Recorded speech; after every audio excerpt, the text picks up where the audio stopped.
연력학에서 다루는 것은 실린더 안에 들어있는 어떤 이상기체에 대해서 이것들의 압력, 부피, 온도, 몰수 등등등에 대해서 얘기하고 싶더라. 그래서 실린더 안에 이런 피스톤으로 막혀있는 기체가 이만큼의 부피를 차지하고 있다. V 세제곱미터. 그 기체들의 압력을 재봤더니 P, 파스칼이라고 나오더라. 온도계 꼽아서 재면 되죠? 템퍼리처 T, 켈빈 나오더라. 이 안에 들어있는 기체들의 총 개수, 기체 분자 하나하나의 개수가 N몰이라고 나오더라. 그리고 기체 상수 R 값을 알고 있으면은 기체, 이상기체라면 반드시 PV는 nRT. 이상기체 상태 방정식을 만족해야 된다. 그러면서 이 안에 들어있는 기체들의 내부 에너지, 대문자 U를 보통 쓰게 되는데 내부 에너지는 2분의 3 nRT. 이렇게 하면은 직접 내부 에너지라는 거 이 안에 들어있는 분자들의 운동 에너지의 총합 다 넣어야 되는 건데 이거 속도, 질량 몇 개 있는지 다 세가지고 곱하기 뭐 하고 할 필요 없이 이렇게 하면은 딱 정확하게 나오더라. 그런데 nRT는 또 PV로 나타낼 수도 있으니까 2분의 3 PV 해가지고 압력 부피만 알아도 이것들의 운동 에너지의 총합도 또 계산이 가능하더라 라고 합니다. 그리고 이제 이렇던 상태가 변화를 겪게 되는데 여기다가 열을 Q 줄 만큼 집어넣거나 열, 에너지 또는 여기에 힘을 가하고 뭐 올려놓고 하는 걸 통해서 피스톤에 힘을 가하게 됐을 때 결국에는 피스톤이 움직이면서 이상기체의 부피, 압력, 온도 상태가 달라질 때 그것과 관련해서는 에너지 보존 법칙이라고 설명해도 괜찮고요. 내가 흡수한 열, 에너지를 플러스라고 했을 때 이상기체, 기체가 외부의 한 일, 피스톤의 한 일, W 더하기 기체들의 내부 에너지의 변화에 대해서 델타 U라고 하면은 요거 더한 것이 흡수한 열 에너지와 같더라. 열을 방출할 때는 흡수한 것이 마이너스 몇 줄이다 라고 하면서 쓰면 된다 그랬죠. 그 중에 델타 U 내부 에너지 변화는 내부 에너지가 이러니까 구하고 두 번 구한 다음에 변화, 차이 따지면 되는 거고 이 일은 어떻게 구하느냐? 이 일은 저 기체가 원래 어떤 상태의 부피, 압력이 어땠느냐 찾은 다음에 그 상태에서 또 다른 상태로 이런 압력, 이런 부피 상태가 됐다라고 하는 걸로 이렇게 변화되는 과정에서의 밑면적이 되는데 이 밑면적이 1값 되게 되는데 그런데 이게 이만큼이다라는 크기는 밑면적으로 재면 되는데요. 이 기체가 부피가 팽창하게 되면 W는 양수, 수축하게 되면 W, 기체가 외부의 한 일이라는 거는 음수값으로 나오도록 계산해서 여기다 넣어주고 는 더한다 라고 정리하면 되겠다. 그런데 이런 변화 과정에 크게 네 가지로 정리가 되는데 그 네 가지 전형적인 과정이 정적, 등적, 정적 또는 등적이라고 부르는 부피가 일정한 과정, 정압, 등압, 정압 과정, 등압 과정이라고도 나오면서 압력이 일정한 과정, 온도가 일정한 등온 과정, 열의 출입이 없는 단열 과정 이 네 가지가 전형적인 과정이고 기타 등등 뭐 전형적이진 않지만 뭐 이렇게 변할 수도 있지 하는 과정도 있더라. 그래서 그런 것들 따라서 각각의 값들이 증가, 감소하는지 여부를 요것만 체크하는 거 말하자면 우리 교재에서 10쪽에 나오는 요 표를 꽉 채울 수 있는 거, 부호로 채울 수 있는 거 내지는 8쪽에 이게 정답이죠. 8쪽에 나오는 요 표, 부호 관계들 쭉쭉 다 채울 수만 있어도 문제를 이미 뭐 훨씬 많은 문제를 푼 거나 다름없는 핵심 내용 중에서 하나였다. 요거 부호 채우기 Q, W, 델타 U, 델타 P 요거 채우기가 많은 문제 푸는 것보다도 더 중요하게 작동할 수 있었다라고 하죠.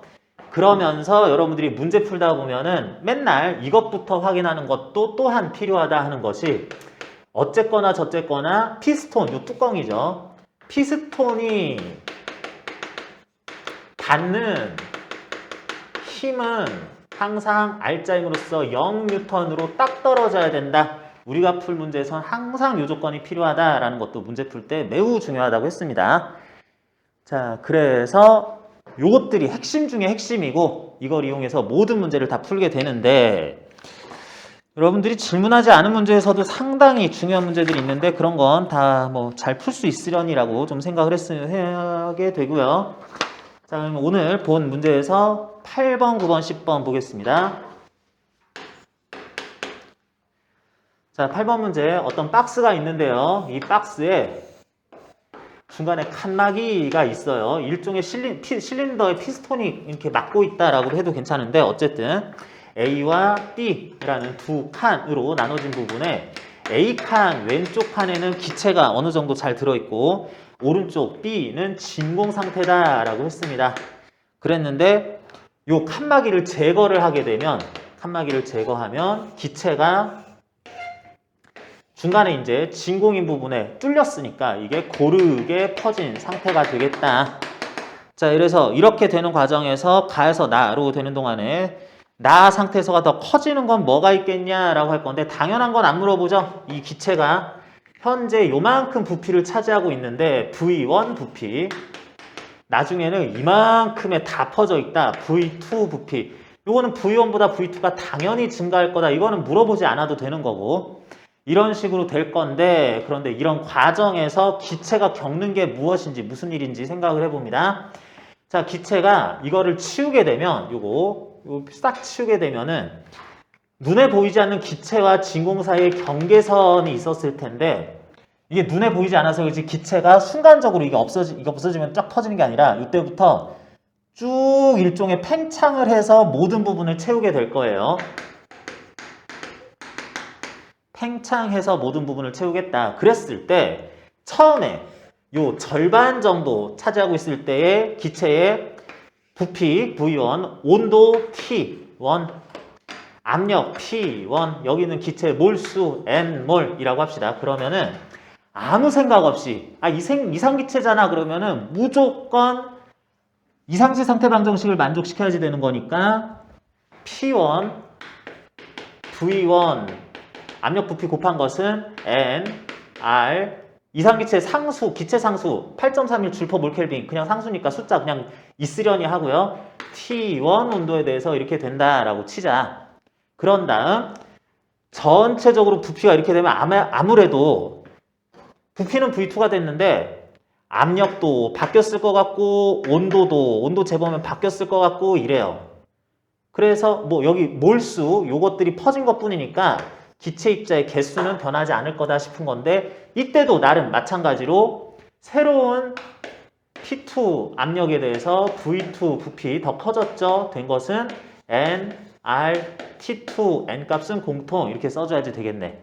그래서 이것도 맞고 저것도 맞으려면은 부피는 V1보다 더 커졌을 때 나머지는 어떻게 될지 생각을 해봐야 되겠는데요. 이게 지금 감이 잘 안 잡혀요. 그래서 변화되는 과정에 대한 것은 요거 쓰면 되겠죠. 요거 변화되는 과정, 중간 과정에서 기체가 흡수한 열 Q는 W 플러스 델타 U 이렇게 해보자.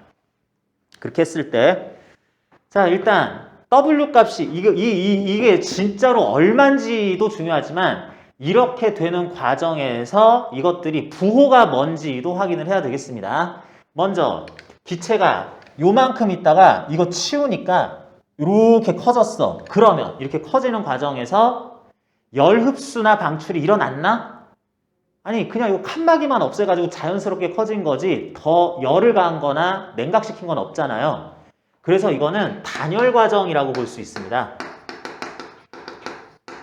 열이 요게 흡수 방출이 된 게 없어서 Q값을 제로라고 할 수 있는 이거를 진공에 대해서 퍼져나간다 라고 그래가지고 자연 팽창이라는 말도 쓰는데요. 진공에 대해서 퍼져나가서 자연 팽창하는 과정에서 특별히 열 출입도 없으니까 단열 팽창이다 하겠다. 그래서 잠깐 W 값은 양수다 라고 칩시다. W 값은 양수다.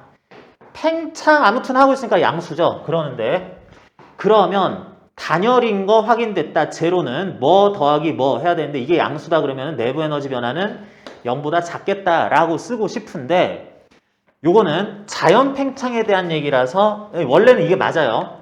단열, 팽창, 내부 에너지 감소, 온도 감소 이게 맞기는 한데 자연 팽창, 진공에 대해서 팽창할 때는 팽창할 때에는 요게 여러분들이 이제 공부해야 아는 거죠. W가 제로예요. W가 제로다라고 할 겁니다. 요게 조금 더 설명이 원래는 필요한데 이건 따로 알고 있으면 되겠어요. 자, 무슨 얘기냐면 어떤 기체가 적절한 P1 압력, V1 부피 상태에 있었다가 부피가 분명히 커지긴 할 텐데 V2로 커지고 압력도 뭐 어떻게든 뭐 되기는 할 텐데 이런 과정에서 진공에는 아무것도 없으니까 기체가 없으니까 이게 퍼져나갈 때 여기 거칠 게 없어요. 그래가지고 내가 허공에 대하고 일을 할 수는 없는 거죠. 이거 지금 이게 뭐가 저항하는 게 있어요. 피스톤이네? 그러면서 기체가 하는 일, 기체가 외부에, 기체가 피스톤에 하는 일은 야 저리 가 하면서 이렇게 가야 되는데 이쪽이 아예 진공이었거나 그냥 피스톤이 없어진 상황이라 그러면 뭔가 밀어야 될 것 같은데 밀 대상이 없어가지고 힘을 제대로 가지 못합니다. 그래서 그래프에서 이렇게 표현해요. 여기서 시작은 하는데 압력이 제로인 걸 상대로 나는 그냥 커지기만 하다가 결국에는 이런 상태가 됐네 라고 이제 갈 겁니다.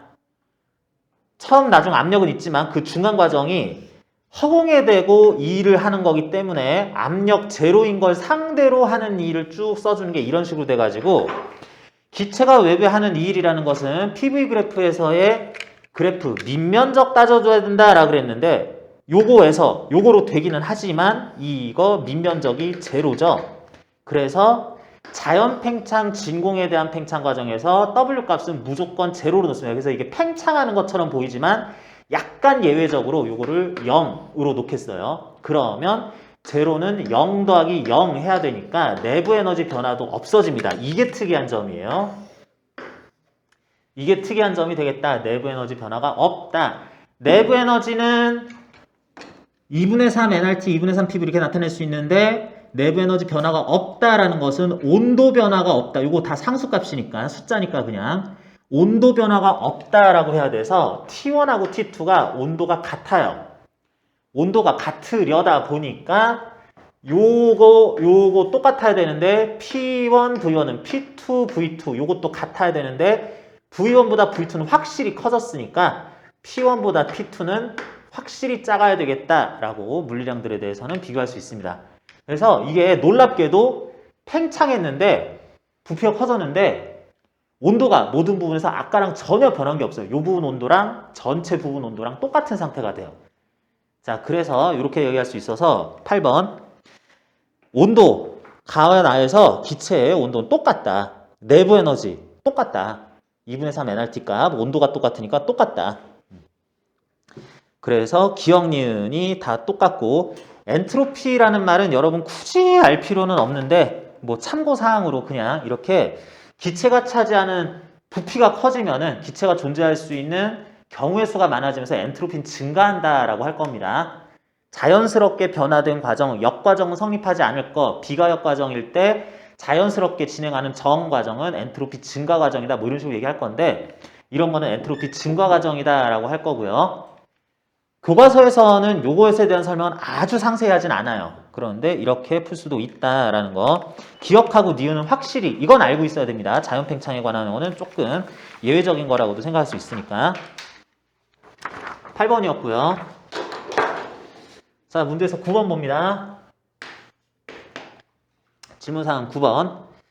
자, 단열된 상자라고 하는 게 아주 이 실린더가 빡빡하게 생겼는데 가에서 나온 거는 전체 부피가 2V0라고 일단 얘기를 하고요. 압력계 꽂아서 재봤더니 압력은 P0 파스칼 나오고 온도 T0 켈빈, 내부 에너지는 U0 줄만큼 이런 문자들이 얘기하는 거는 항상 V는 부피, P는 압력, T는 온도, 몇 켈빈인지 절대 온도로 표시하는 거 이런 것들 다 약속이니까 그렇구나 라고 생각하면 되겠습니다. 그러한 상황에서 가에서 평형을 유지하면서 단열된 칸막이로 부피와 분자수가 같도록 A, B로 정확하게 2등분을 한다 그랬습니다. 기체들이 여기에 전체 다 해가지고 일단 이렇게 합시다. N몰만큼 들어있다고 하자. 여기 몰수는 안 나와 있는데 N몰만큼 들어있는데 요거 아주 고르게 퍼져 있는 거를 정확하게 반을 똑 잘랐어요. 정확하게 반을 일단 잘라놨다. 그랬을 때 각각의 칸에는 2분의 n몰씩 이게 정확하게 절반으로 나눠질 거니까 기체의 개수가 이렇게 나눠질 거고 부피가 V0, V0 될 거고요. 여러분 압력은 나뉘어요? 안 나뉘어요? 압력은 안 나뉘죠? 압력은 요 부분이나 요 부분이나 모든 부분이 이 압력이라는 건 여기 어디 쏠려 있고 그런 게 아니라 모든 기체의 압력이라는 성질이 분포되어 있다라고 해야 되기 때문에 여기를 나누거나 말거나 압력은 그대로다 해야 되고요. 여러분 요거 칸막이 이렇게 돼 있는 거 반 이렇게 살짝 나눈다고 해서 온도가 바뀌어요? 안 바뀌어요? 온도가 당연히 안 바뀌죠. 여기 막혔어 그러면서 절반으로 나뉘었어 그러면서 온도가 바뀔 리 없으니까 각각의 부분의 압력과 온도는 그대로다 라고 해야지 되겠고 내부 에너지는 전체가 U0였었는데 반반 각자 내부 에너지가 어떻게 돼요? 각자 절반으로 나뉘게 되겠습니다.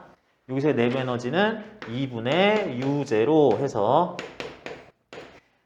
요게 이해가 잘 안 된다면 기체의 내부 에너지라는 거는 운동 에너지의 총합인데 운동 에너지의 총합이 전체였다가 반으로 나뉜 거 요것만이라 그러면 내부 에너지는 반씩 나뉠 거다라고 개념적으로도 이렇게 설명할 수 있고 이상치 상태 방정식을 쓴다고 하더라도 마찬가지로 가능하겠어요. 자, 그래서 이렇게 해서 이 칸막이를 고정을 시킨다 그랬습니다. 고정시키면 이렇게 못으로 앞정으로 꽂아놓은 모양으로 해서 이거는 더 이상 안 움직여 라고 할 거예요. 그래서 이 칸막이는 고정이 돼 있으면서 또한 이 칸막이 자체는 단열되어 있다고 해요. 이 칸막이를 통해서 좌우로 열이 출입하는 건 없을 겁니다. 그런 다음 여기까지 확보를 한 다음에 B칸에다가 적절하게 이렇게 전열장치라고도 하는데요. 여기다가 적절한 장치를 이렇게 전원 연결하고 해가지고 전류가 흐르게 하면은 여기에다가 이런 장치는 열 공급을 합니다. 요쪽 기체는 열을 요 장치를 통해서 흡수를 해요. 열 공급 장치를 통해서 흡수를 하게 돼요. 그랬더니 딴 건 일단 안 가르쳐주고 이걸 작동을 시키고 충분한 시간이 지나자 B칸은 일단 온도가 ET0로 변했다라고 그럽니다. 이에 관한 설명으로 옳은 것은 이라 그랬는데 자 이렇게 해서 나뉘어져서 열 공급이 여기 됐을 때 이거 하나 확인해야죠. 여기에 들어간 열이 A칸으로 넘어갈 수 있어요? 없어요? 못한다는 거죠. 이게 칸막이가 고정도 돼 있으면서 단열이기도 하니까 어느 방향으로든 열이 전달되는 건 없어야 되겠다. 그 뜻까지 가는 거니까 이게 암만 뜨거워져도 여기 좀 차가운 게 있는데 상대적으로 온도가 높은 거에서 낮은 걸로 열 전달이 안 된다 라고 일단은 확인을 하고요. 자, 그랬을 때 기억 A에서의 기체 내부 에너지는 2분의 1 U0다 라고 하는 거 요거는 특별히 요쪽에서 열도 전달되는 거 없을 거고 하니까 U0, 2분의 1 U0라는 내부 에너지는 유지가 될 거고요. 요거는 그냥 그러려니 하고 니은 기체 분자의 평균 운동 에너지는 A와 B에서 어떠하겠냐라고 그랬습니다. 평균 운동 에너지라고 그랬는데 자, 내부 에너지란 말 살펴봅니다. A칸에서는 내부 에너지 2분의 1 U0가 2분의 3 2분의 3 그냥 숫자예요. 곱하기 2분의 n몰 n r t T0 온도 요렇게 쓴 게 이와 같이 나타나야 되겠고 요게 A칸의 내부 에너지다. B칸의 내부 에너지는 아까 전에 내부 에너지가 이거였었고 새로운 내부 에너지 UB라고 하는 것은 2분의 3 숫자 일단 곱해줍니다. 여기 몇 몰 들어있나? 2분의 n몰 들어있어요. 2분의 n몰 2분의 3 n r t 써줘야 되는데 요거 온도가 최종적으로 ET0 된다 그랬으니까 ET0까지 곱하고 나면은 뭐 다 똑같은데 온도만 2배니까 6B라는 건 요거 2배 U0만큼의 내부 에너지가 B 안에 기체들의 내부 에너지겠다. 근데 그 내부 에너지의 의미가 뭐라고? 기체들의 특정 칸에 있는 기체들의 운동 에너지의 총합이다 라고 한다 그랬죠. 기체들의 운동 에너지 총합이니까 그 평균 입자 하나하나의 운동 에너지나 운동 에너지의 총합이나 몰수가 똑같으면 똑같겠다 해야지 된다는 거고요. A와 B에서 똑같으면 똑같은데 내부 에너지가 2배니까 분자 개수 똑같으니까 하나하나의 평균 운동 에너지들도 2배씩 되겠다라고 해야 되겠고, 추가적으로 하나 더 물어볼까요? A칸, B칸 최종적으로 여기 있는 입자의 속도, 여기 있는 입자의 속도, 평균 속도, 얘랑 얘의 평균 속도, 분자들이 팍 돌아다닐 때 기체의 평균 속도 값은 몇 대 몇? 몇 대 몇? 분자 하나하나에 지금 봤죠? 운동 에너지가 1대 2여야 되니까 운동 에너지 2분의 1 mv 제곱 그거 그러니까 속도는 1대 루트 2 해야지 되겠죠? 그런 것도 이제 추가로 물어볼 수 있겠다. 10번에서 물어보고 있죠. 그런데 여기서도 찾아봤습니다. 다음 최종 상태에서 B에서의 기체 압력은 어떻게 되냐라고 그랬어요. 압력 어떻게 되는지 뭐 그런 거 찾을 때는 압력계로 재보는 게 아니라 PV는 NRT 이상치 상태 방정식을 여기다 적용을 시켜보자. 시켜볼 건데 우리가 알고 있는 PV는 NRT 그 의미를 다 따지면서 보면은 자 A에서 B를 비교를 해보면은 A 같은 경우에는 P0 곱하기 V0는 2분의 N몰에 대해서 RT0 나는 뭐 그냥 뭐 압력, 온도, 부피 뭐 이래요 라고 하나가 나왔는데 자, 요 상태에서는 부피는 요거 고정장치 돼 있으니까 V0인 건 맞는데 2분의 N몰이란 전체 개수도 똑같을 건데 압력이 과연 그대로일까? PB라는 압력으로 바뀌겠다. 온도도 그대로일까? 이렇게 바뀌었네 라고 하는 거. 정확하게 확인할 수 없는 것들. 부피는 딱 봐도 열 들어와도 이 상태 유지될 거고요. 여기 있는 분자의 개수는 아예 변할 리가 없으니까 요거는 고정인데 이건 혹시 바뀌었을지도 몰라 라고 이렇게 달리 써주면은 내부 에너지 마찬가지로 6B 뭐 이런 식으로 써주면은 여기에 대해서 이상치 상태 방정식 한번 적용해 봅니다. 아마 압력 바뀌었을지도 몰라 PB. 근데 부피는 절대 바뀌지 않은 상태 그대로야. V0는 여기 있는 기체들의 전체 개수, 몰수 안 변했네. 2분의 N몰 R 곱하기 온도는 ET0 상태라고 했네요. 요거 최종 상태에 대해서 적용한 것까지 한 다음에 이런 문자들, 숫자들끼리의 비교를 해봤더니 요거 똑같고 똑같은데 요것만 2배가 됐네. 좌변도 요게 2배가 됨으로써 좌우변이 맞도록 PP 값은 2P0로 압력이 2배 커졌어야 되는구나. 이렇게 이 상태 방정식 열심히 갖다 붙이면은 그냥 문제는 항상 풀립니다. 뭐 항상 이렇게 푸는 거다라는 거. 그래서 B 기체에 B칸에 들어있는 기체 압력은 2P0다라고 나타냅니다. 자, 10번 볼게요. 자, 여기 또 이제 주의사항 나오는 문제죠. 기체가 있는데 기체가 P0 뭐 압력 재봤더니 일단 P0래요. 요만큼의 부피를 측정하니까 V0래요. 온도계 꽂으면 온도 나오죠? 온도 재봤더니 T0 켈빈이래요. 그랬는데 이 상태에서 A 기체에 열을 공급을 합니다. 자, 여기다가 열을 공급하자. 지금부터 Q줄 적당히 집어넣자 라고 했더니 이게 상태량이 바뀐답니다.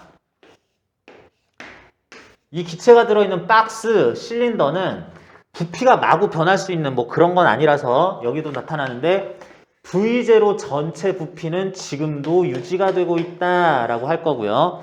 그리고 이제 열 주입하는 게 끝나서 T0 온도가 어떻게 변했나 했더니 ET0 켈빈으로 섭씨 온도 아니죠. 절대 온도 기준으로 ET 켈빈으로 바뀌었다고 합니다. 압력도 혹시 바뀌었을지 모르죠. 눈에 보이는 거는 부피밖에 없는데 부피 안 바뀐 건 확실한데 압력은 바뀌었을지도 모르니까 압력은 P'이라고 합시다. 그리고 과정에서 기체, 가스를 더 주입하거나 기체 분자를 빼낸 건 없으니까 아까나 지금이나 이 안에 들은 기체 전체 개수는 몰 단위로 N몰이라고 하는 건 바뀌지 않았다고 합시다. 자, 이렇게 변하는 과정에서 이것들 그렇구나 P0가 어떻게 바뀌었는지는 확인해야 되겠네. 앞에랑 거의 똑같은 문제입니다. 이 상태에서도 이상세 상태 방정식은 만족이 돼야 돼요. P0, V0는 N, R, T0 요거는 만족이 돼야 됩니다. 그런데 최종 상태에서도 얘네들끼리의 이상세 상태 방정식은 만족이 당연히 돼야 돼요. 이상기체니까 P 프라임 곱하기 똑같은 부피 V0는 N, R, T0가 될 때까지 열을 가했더니 역시 막 온도가 쭉쭉 올라가더라. 그래서 이렇게 되는 거 확인을 하니까 우변은 2배가 됐는데 부피 같아야 되니까 P'이라는 것은 2배의 P0였다라고. 압력 2배로 변하는구나 라는 거 하나 확인해냈고요. 그러는 과정에서 니은 기체 압력은 B 상태가 A의 루트 2배냐가 아니라 딱 2배고요. 압력 자체는 니은. 그 다음에 기체 분자 한 개의 평균 속력은 어떻게 되냐라 그랬는데 기체 분자 한 개의 평균 속력, 그래서 기체 분자 한 개가 가지게 된 운동 에너지, 그것들 다 합하면 기체 전체의 내부 에너지 하는 거니까 요때 비교해 봅시다. 이 기체 전체의 내부 에너지는 오히려 하나하나의 값 말고 전체 값을 우리는 내부 에너지 UA는 2분의 3 NR 2분의 3 붙여야 되고요. T0 했어야 되는데 여기서는 내부 에너지 최종 내부 에너지 UB라고 그러면은 UB는 2분의 3 2분의 3은 괜히 곱하는 겁니다. 그래야 줄단위 나와요. N몰에 기체상수 8.31에 온도가 ET0 써야 되니까 요거 2배 됐겠다. 내부 에너지가 2배가 됐다는 거는 여기 있는 기체들의 운동 에너지 총합이 2배가 됐다. 각각의 운동 에너지들이 2배가 됐다. 기체들의 속도가 평균적인 입자 하나하나의 속도가 루트 2배가 됐다라는 뜻이 되는 거죠. 그래서 기억은 맞는 말 되는 거고요. 루트 2배라 되는데 평균 속력이 2배다라고 해서 틀린 말이고요. 기체 분자 한 개 한 개의 운동 에너지는 2배가 됐다. 이렇게 얘기하면 맞는 말이죠. 그래서 요건 차이가 있고요. 디귿. A에서 B로 변하는 과정에서 기체가 흡수한 열량은 얼마냐라고 그랬네요. 흡수한 열량, 지금 이렇게 되는 과정에서 Q값이 얼마겠니? 라고 물어봤는데 변화 과정에 대해서는 Q는 흡수한 열 에너지는 기체가 외부에 한 일, 피스톤에 한 일, 더하기 내부 에너지 변화 이렇게 해야지 되는데 적정량의 내부 에너지를 열을 흡수를 했어요. 자, 기체는 이 일을 얼만큼 했니? 라 그러면은 이거는 진공에 대한 자유팽창 이런 것도 또 아니니까 원론으로 돌아가서 기체가 팽창하면 1은 플러스, 수축하면 1은 마이너스라고 해야 되는데 기체가 아예 이거는 팽창 수축 자체를 안 한 거니까 내부 에너지, 이 기체가 외부한 일은 제로다라고 그래야 되겠다. Q는 W 플러스 델타였는데 W가 제로가 되는 바람에 이거는 이런 말로써 표현이 되기도 하는 건데 내부 에너지는 흡수한 열만큼 증가하겠다라고 해야지 되겠죠. 요거랑 요거 더한 거예요 라고 해야 하는데 이게 제로다 보니까 이거랑 이게 그냥 똑같아요 라고 해야지 되는 거라서 흡수한 열 에너지만큼 내부 에너지가 증가한다 라는 표현을 써야 되겠다. 자, 그래서 A에서 B로 변하는 과정에서 기체가 흡수한 열량 물어봤는데 그 얘기는 그러는 과정에서의 내부 에너지 변화라고 할 수 있고요. 내부 에너지 변화는 일단 이렇게 하는 게 가능합니다. 내부 에너지의 변화는 뭔가의 변화 정도는 나중 내부 에너지 빼기 처음 내부 에너지 해야 되는 게 맞죠. 그래서 요거 빼봅니다. 2분의 3 NR ET0 빼기 2분의 3 NR T0 하면은 2분의 3 NR T0만큼이 되겠죠. 이게 하필이면 ET0, T0라서 요 그대로 두고 차이 자체가 요렇게 나타나죠. 이렇게 한번 쓰고 나서는 그냥 여러분들이 원하는 대로 막 쓰면 돼요. 잠깐만. 내 이상기체 상태 방정식에 따르자면 nRT0라고 쓴 문자들의 요 곱은 nRT0는 P0, V0이기도 해야 되잖아. 지금 사용하는 문자값들에 대해서 해가지고 2분의 3 P0, V0라고 얘기해도 또한 맞는 말이다. 그게 흡수한 열 에너지와 같다라고 해서 여기 2분의 3 P0 V0라고 한 표현이 맞는 말입니다. 아니면 이렇게 하는 것도 가능하기는 해요. 6B라는 것은 얼마냐라 그러면 2분의 3 nRT 할 수도 있지만 2분의 3 nR ET0 이용해서 쓸 수도 있지만 현재 내부 에너지가 2분의 3 지금 압력 EP0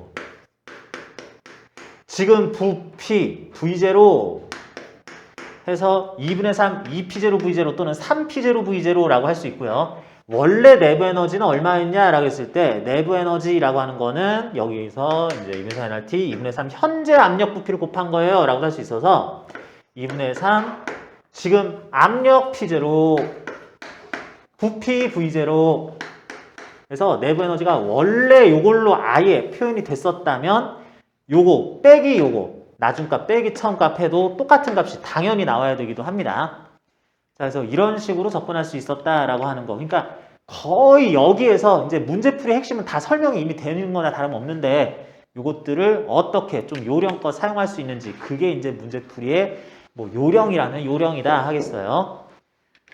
자, 그래서 일단은 앞에 있는 그 앞에서 우리 수업 시작하면서 풀어본 문제들 중에서는 요 정도였고요. 교재에서 연습 문제 중에 여러분 질문 있는 거 조금 더 볼게요. 8번, 11번, 13번이네요. 자, 우리 보는 교재에서 12쪽에 8번 문제부터 보겠습니다. 자, 8번입니다. 8번 문제는 여기 기체가 들어있어요. 여기 적당량 기체가 들어있는데 어느 특정한 부피, 온도, 압력 상태로 얘가 가만히 있었습니다. 엄밀하게 조금 얘기하기 위해서 최초 상태 이 기체들의 몰수가 n몰, 여기 압력이 P1 파스칼, 이 큰 부피는 V1, 온도계 꽂아서 재보면은 요거 온도는 T1 켈빈으로 이렇게 나타난다고 합시다. 그랬을 때 이 적당한 숫자들은 이상체 상태 방정식 P1, V1은 nRT1 당연히 만족을 해야지 돼요. 그런데 이걸 가만히 두는 게 아니라 여기다가 비커로 모래를 살살살살 부어가지고 나중에는 굉장히 많은 모래가 충분히 많은 모래가 쌓였더니 이게 좀 눌리는 상황이 됐다. 눌려서 부피가 작아진 상황이 됐다. 모래 더미가 이만치 쌓여가지고 모래가 묵직한가 봐요. 그래가지고 이런 상태가 됐다라고 하자. 자, 그렇게 되는 과정에서 실린더와 피스톤은 밀폐되고 단열되어 있다라고 했으니까 모래만 쌓는 과정에서 추가적인 가열, 냉각 시키지 않았으니까 요 수축 과정은 열 출입은 차단된 단열 과정이었겠다라고 할 수 있죠. 단열 수축해야 되겠다고 해야 되겠고 그런 동안에 뭐 증가하는 뭐시기 뭐 이런 거 물어봤는데 기억하고 니은은 확실히 알아야 되고 디귿은 약간 응용이 된 내용으로 여러분들이 찾아야 되는 거긴 합니다. 요런 정도로 응용하는 문제도 얼마든지 나오는데 자 모래를 아무래도 여기다 넣다 보면 무거운 추를 올려놓거나 모래를 올려놔서 얘가 수축, 짜부라드는 뭐 이런 경우에 열을 내가 어떻게 특별히 뭐 조절을 했나 그랬더니 없어요. 단열 수축했다. 그러면 다시 이런 현재 상태량에 대한 이건데 어떤 변화 과정에 대해서는 Q는 W 플러스 델타 U 내가 흡수한 열은 기체가 외부에 한 일 더하기 내부 에너지의 변화는 더한 거랑 같다라는 걸로 항상 풀어야 되는데 지금 과정은 문제 설명 자체로서 내가 열 출입은 없었는데요 라고 아예 제한 조건을 걸어준 거다. 나머지 중에 또 알 수 있는 것이 기체가 진공에 대한 자유팽창만 조금 예외라 그랬고요. 아까 물어보는 바람에 우리 문제 풀어본 바람에 이거 자꾸 걸고 넘어지는데 그것만 예외고 기체가 W값 2일에 대해서는 기체가 팽창할 때 플러스 수축할 때 마이너스 얼마라고 하는 거 네가 진짜로 구해봐라 숫자를 내놔라 할 때는 구해야 되지만 대충 수축했네 라 그러면 W값은 마이너스 값이 나오겠다. 제로는 마이너스 더하기 얼마 내부 에너지 변화는 플러스로 나타나야 되겠네. 플러스로 나타낼 내부 에너지라는 것은 2분의 3 nRT인데 이게 적정 온도보다 더 증가한 상태가 된다. 온도가 올라간다 라고 할 수 있겠다. 그러면 나중에는 온도도 상승한 상태로서 당연히 이것과 같이 가는 말이죠. 내부 에너지도 증가한 나중값이 나와야 되겠다. 이 정도 일단 정리할 수 있는데 물어보는 거. 이 과정에서 기체의 평균 속력은 증가하냐 감소하냐 그랬어요. 온도 증가한다, 내부 에너지 증가한다. 내부 에너지랑 기체들의 운동 에너지의 총합이다. 기체 하나하나의 운동 에너지가 커지겠다. 기체 하나하나의 속력이 빨라지겠다 라고 해야 되겠고요. 니은 내부 에너지 당연히 증가하는 거고요. 디귿 기체 분자가 단위 시간당 피스톤 벽면에 충돌하는 횟수는 어떻게 되겠냐라고 그랬어요. 이거는 약간 상식입니다. 약간 상식인데 기체가 이만한 부피 속에서 기체 분자가 많이 있지만 이것들이 느릿느릿 과장해서 느릿느릿 가다가 뻥 지들끼리 충돌하고 벽면에 뻥 충돌하고 뭐 이러고 있어요. 그랬는데 얘네들이 더 짜부러들어서 작은 공간 안에서 똑같은 양의 기체가 속도도 빨라졌어. 그럼 충돌도 그냥 많이 하지 않겠냐? 그죠? 요거는 뭐 엄밀하게 이상기체 분자운동론 해가지고 막 따지기보다는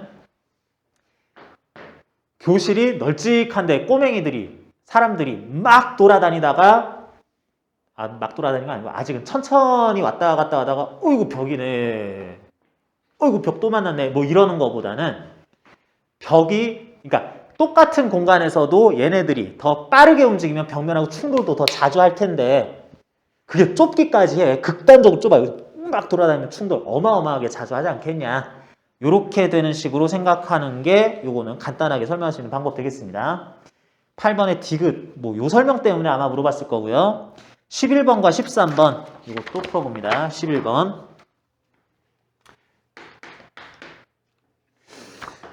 자 아까 전에 우리 오늘 풀었던 문제 오늘 시작하면서 풀었던 문제하고 뭔가 비슷하기는 한데 어째 조금 달라 보이기도 하고 좀 그러네요. 뭐가 다를까? 왼쪽에다 열 가는 게 다르죠. 뭐 이런 장치는 열을 집어넣는 장치라 하면 되겠고요. A칸, B칸 있는데요. A와 B의 기체들의 입자수, 분자의 질량, 부피, 온도, 압력 최초엔 똑같았다 그럽니다. N몰, N몰. 칸이 크기가 똑같아요. V세제곱미터, V세제곱미터. V1, V1. 압력도 똑같아요. P1, P1. 온도도 T1, T1 켈빈 똑같습니다. 자, 그래서 어느 쪽 칸에다가 대입을 하더라도 여기 나온 숫자들은 P1, V1이라는 숫자의 곱은 N, R, T1이라고 써주는 이런 식이 성립은 일단 하겠다 확인까지만 합니다. 그런 다음 이 상태에서 A 기체의 전열기로 열 공급 장치로 A 칸에다가 열을 투입, Q 줄 만큼 이렇게 공급했다고 합니다. 다만 A, B 요것들 쭉 이렇게 둘러싼 이 피스톤, 실린더 이런 것들 장치 중에서 실린더를 통한 열 출입은 없다라고 할 거예요. 이게 우리가 통제하지 못하는 외부와의 온도 차이에서 실린더 통해서 자체적으로 여기 뜨뜻하네 열이 쓱 알아서 빠져나가 좀 식고 이러는 것들은 발생하지 않는다. 실린더와 피스톤을 통한 열 출입은 없다. 실린더를 통한 열 출입은 없다라는 건 이런 뜻이고요. 그리고 여기에서도 요게 왔다 갔다 하는 열 출입은 없을 거다.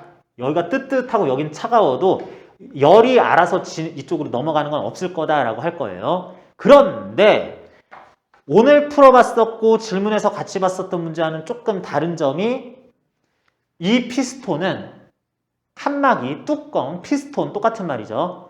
이 피스톤은 고정이 돼 있진 않아요. 고정이 돼 있진 않습니다. 야 그래 너는 열 먹어라. 열 나한테 전달하지 말고 난 차가울 거야. 너 함부로 이쪽 침범도 하지 말고 가만히 있어. 고정 이러는 게 아니라 열은 전달이 안 되지만 피스톤은 조금 기분 나쁘면 어느 쪽으로 부드럽게 움직일 수는 있다라는 상황입니다. 그러면 여기서는 어떻게 되느냐? 일단 얘만 살펴볼게요. A는 최초에 이런 상태였었는데 열이 주입되면은, 열이 들어오게 되면은, Q 값이 들어오게 되면은, Q 값이 Q 줄 만큼의 전부 다 들어오진 않고, Q 중에서 약간만 들어왔다고 칩시다. 그러니까 여러분들이 그냥, 저건 왠지 이렇게 될 것 같은데 그 얘기를 엄밀하게 설명하자고 하는 거예요. 약간의 열이 조금 일단 들어왔을 때, 아직은 부피가 똑같다고 칩시다. 아직은 부피가 일정한데 열만 들어왔다고 치자. 그래서 Q 줄 만큼 열을 흡수를 했는데 부피가 그대로일 거라서 W, 기체가 외부하는 일을 0으로 해놓는다면은 그러면 내부 에너지는 증가할 거다가 될 거예요. 그러면서 내부 에너지가 아직 부피가 극적으로 막 변한 건 아닌데 약간 열 흡입해가지고, 열 흡열해가지고 내부 에너지가 약간 증가한다는 얘기는 온도가 살짝 증가한다는 얘기입니다. 온도가 살짝 증가한다는 얘기예요. 압력, 부피, 곱이 살짝 증가해야 되는데 아직은 극적으로 막 부피 변화는 있는 건 아니라면 얘는 약간의 열을 흡수하면서 약간의 압력 증가가 있어야 되네. 살짝 여기가 압력이 추가가 돼요. 그러면 이 피스톤 입장에서는 양쪽에 기체가 존재하는데 이쪽 기체는 압력이 P1인데 이쪽 기체는 P1보다 약간 더 커요. 그럼 어떻게 돼? 그러면 이쪽 기체가 나를 일로 미는 힘이 조금 더 큰데 그러면서 그제서야 하고 이렇게 약간 옮겨갑니다. 살짝 옮겨가요. 살짝 옮겨가요. 그러면서 이제 조금 더 변화가 있을 건데 살짝 옮겨가요. 근데 열이 또 들어와.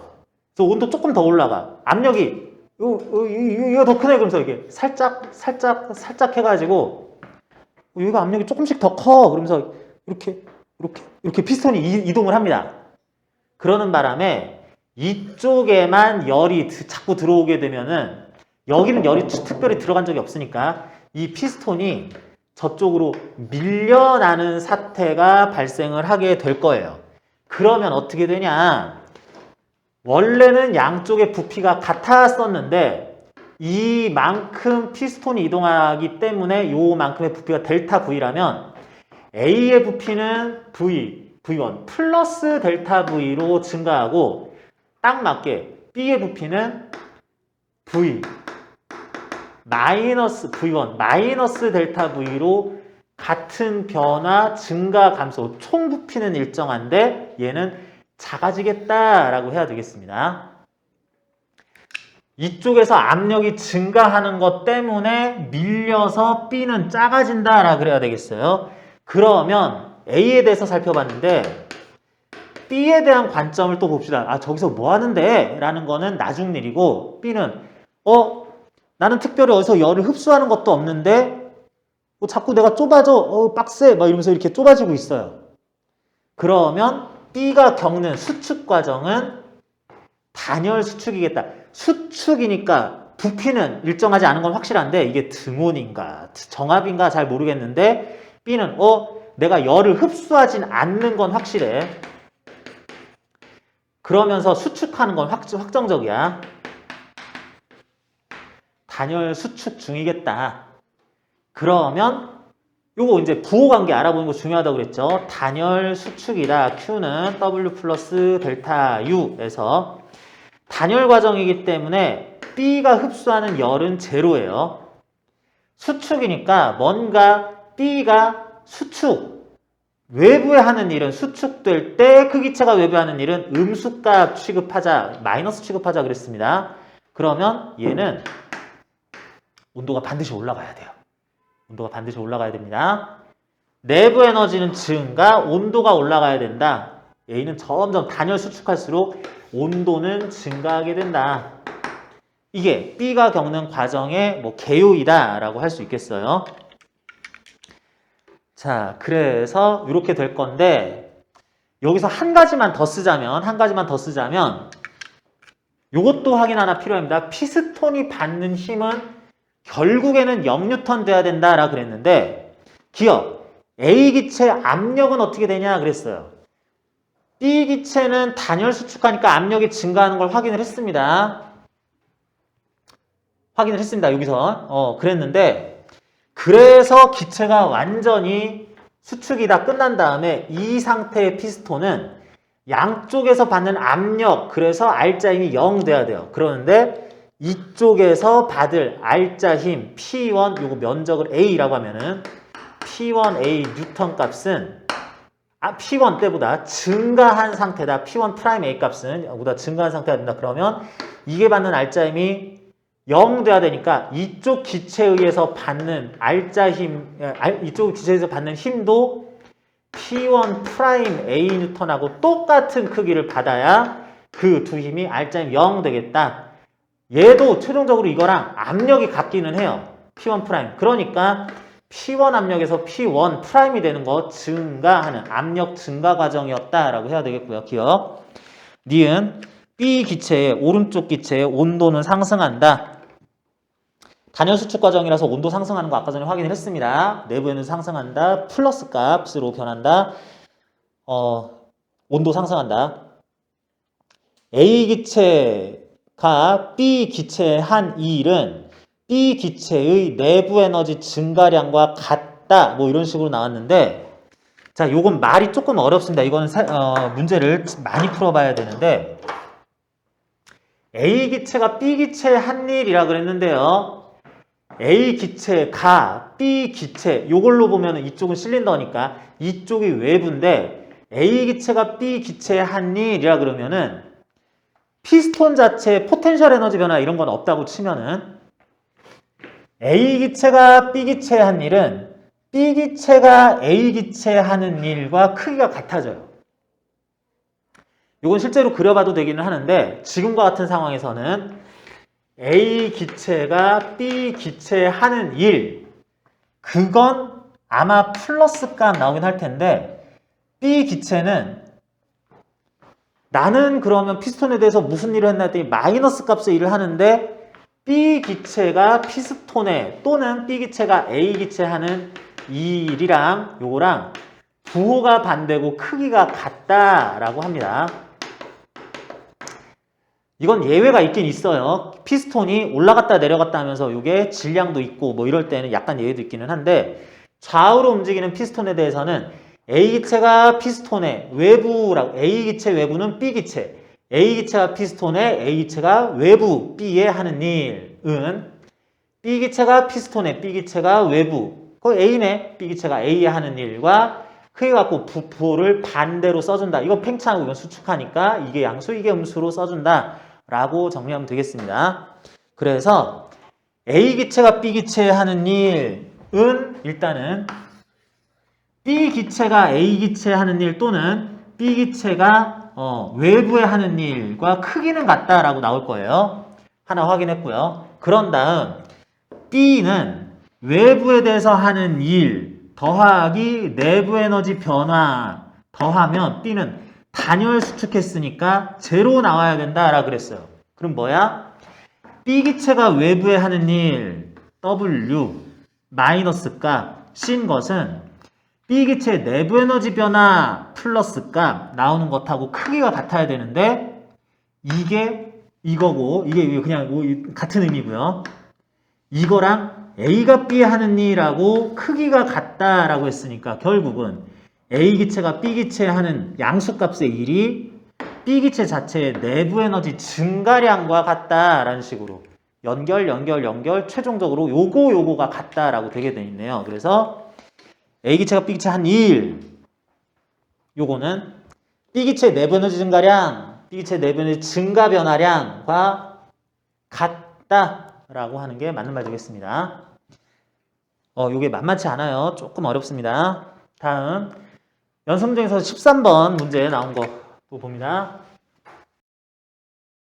양쪽에 있는 물체들 관련한 정보라고 하는 거는 일단 대기의 온도는 T0고요. 이 안에 들어있는 기체의 온도도 T0다라고 그랬어요. 아마 이런 일은 왜 벌어지냐면 피스톤이나 실린더가 단열재로 돼 있지 않아서 그럴 것 같아요. 그러면은 만약 기체가 외부 대기의 온도가 같지 않다면, 이게 온도가 높으면 열 빠져나가면서 이게 식고, 이게 너무 차가우면 열 좀 들어오면서 이게 뜨뜻해져서 외부 대기 온도랑 똑같아지고, 이렇게 해가지고 단열되지 않은 실린더나 피스톤으로 연결된 기체 온도는 외부 대기 온도와 똑같다라고 하는 상황 얼마든지 만들 수 있습니다. 자, 그리고 부피는 눈으로 보는 것처럼 A 기체의 부피가 B 기체보다 조금 더 커요. 자, 그렇게 하고 우리 요거 문제를 좀 풀이 과정을 하기 위해서 이 실린더 내지는 플라스크, 피스톤 이런 것의 단면적을 S제곱미터라고 해봅시다. 똑같은 플라스크라서 S제곱미터라고 할게요. 자, 그런 다음에 여기 들어있는 기체들 몰수는 N몰 해가지고 똑같이 들어있다고 합니다.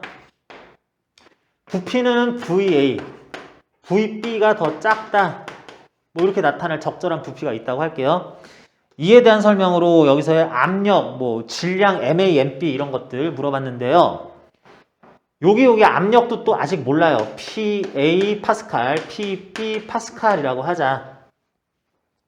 자, 그랬을 때 일단은 당연히 A에 대해서 PA 파스칼, VA 부피는 몰수는 똑같다 그랬습니다. N, R, 온도는 T0. B에 대해서도 마찬가지. PB, 압력에 대해서 VB, 현재 기체 부피에 대해서는 N, 몰수 똑같고요. R, T0 온도다라 그랬어요.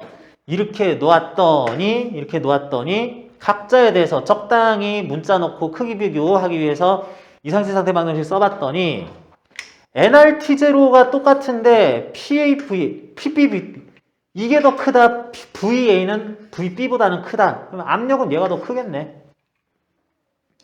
그죠? 아니 써놓고 보니까 NRT0 온도 똑같다며 뭐 그래야 되는데 N값도 똑같아야 되는 거 확인해야 됩니다. N값이 다르면 또 문제 생겨요. VA, VB 부피는 얘가 당연히 커요 라고 그랬더니 PA보다 PB가 당연히 커야 되겠네. 부피비의 역수배로 얘가 더 압력이 커야 되겠네. 이건 일단 확인이 되는 거고요. 그래서 기억 A에서 기체 압력은 B에서보다 더 작다. 말이 어렵죠? A가 더 작다. 맞는 말이고요. 다음 여기 기체 디귿 먼저 봅시다. 기체 분자 한 개의 평균 운동 에너지는 어떠냐라고 그랬는데 기체 한 개의 평균 운동 에너지 그거 개수 곱하면 N몰 스몰 N몰이었으면 스몰 N 곱하기 6.6을 10에 23승에 한 개 내부 에너지라는 말이 돼야 되는 건데 그 내부 에너지는 2분의 3 nRT 이렇게 해서 기체 몰수와 온도를 통해서 나타낼 수 있으니까 N몰 똑같고 온도 T0 똑같은 거 확인됐으면은 요게 똑같다. 운동 에너지 기체 분자 하나하나의 운동 에너지가 똑같다. 기체 분자 하나하나의 속력 뭐 운동 에너지 뭐 다 똑같다. 여기는 기체 분자들 분자 하나하나의 질량까지 다 똑같은 걸 쓴다고 그러면 그래서 A에서의 기체 분자들의 평균 운동 에너지 B에서보다 더 크냐? 아니 똑같다고 하면 되겠고요. 그 다음 이 니은 때문에 조금 설명이 필요한 건데 자 니은 이렇게 갑니다. 지금 여기서 A와 B에 대한 피스톤의 질량이 똑같다 그랬어요.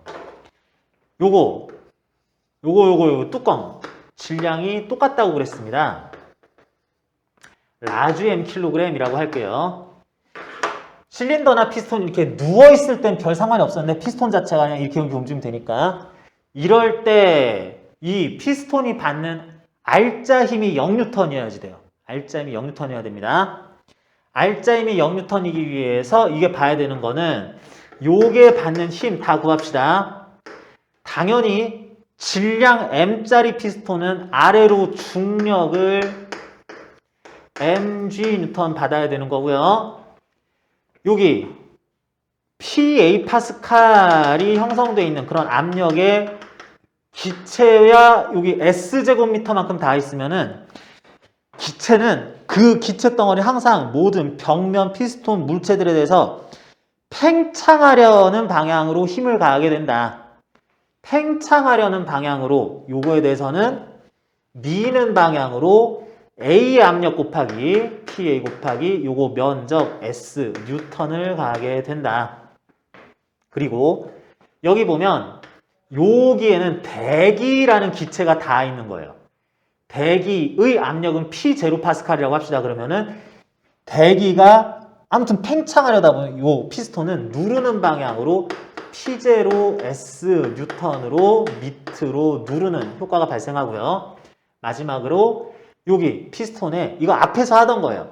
줄이 달려있네. 줄이 달려있으면 적당히 위쪽으로 T1 뉴턴의 장력이 걸리겠거니 이렇게 생각을 합니다. 그랬을 때 이 상태에서 피스톤이 받는 힘이 R점이 0이 되니까 위로 아래로 위로 PAS 더하기 T1은 아래로 P0S 더하기 라지 mg 라고 하는 힘 평형 상태가 만족이 돼야 되는 게 첫 번째. 다음 여기 있는 추를 생각합니다. 얘가 가만히 있으면 추도 가만히 있죠. 추가 받는 힘 중력 MAG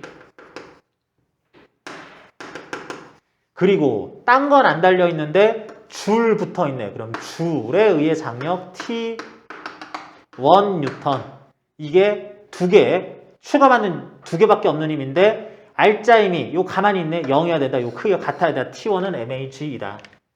T1은 MAG다.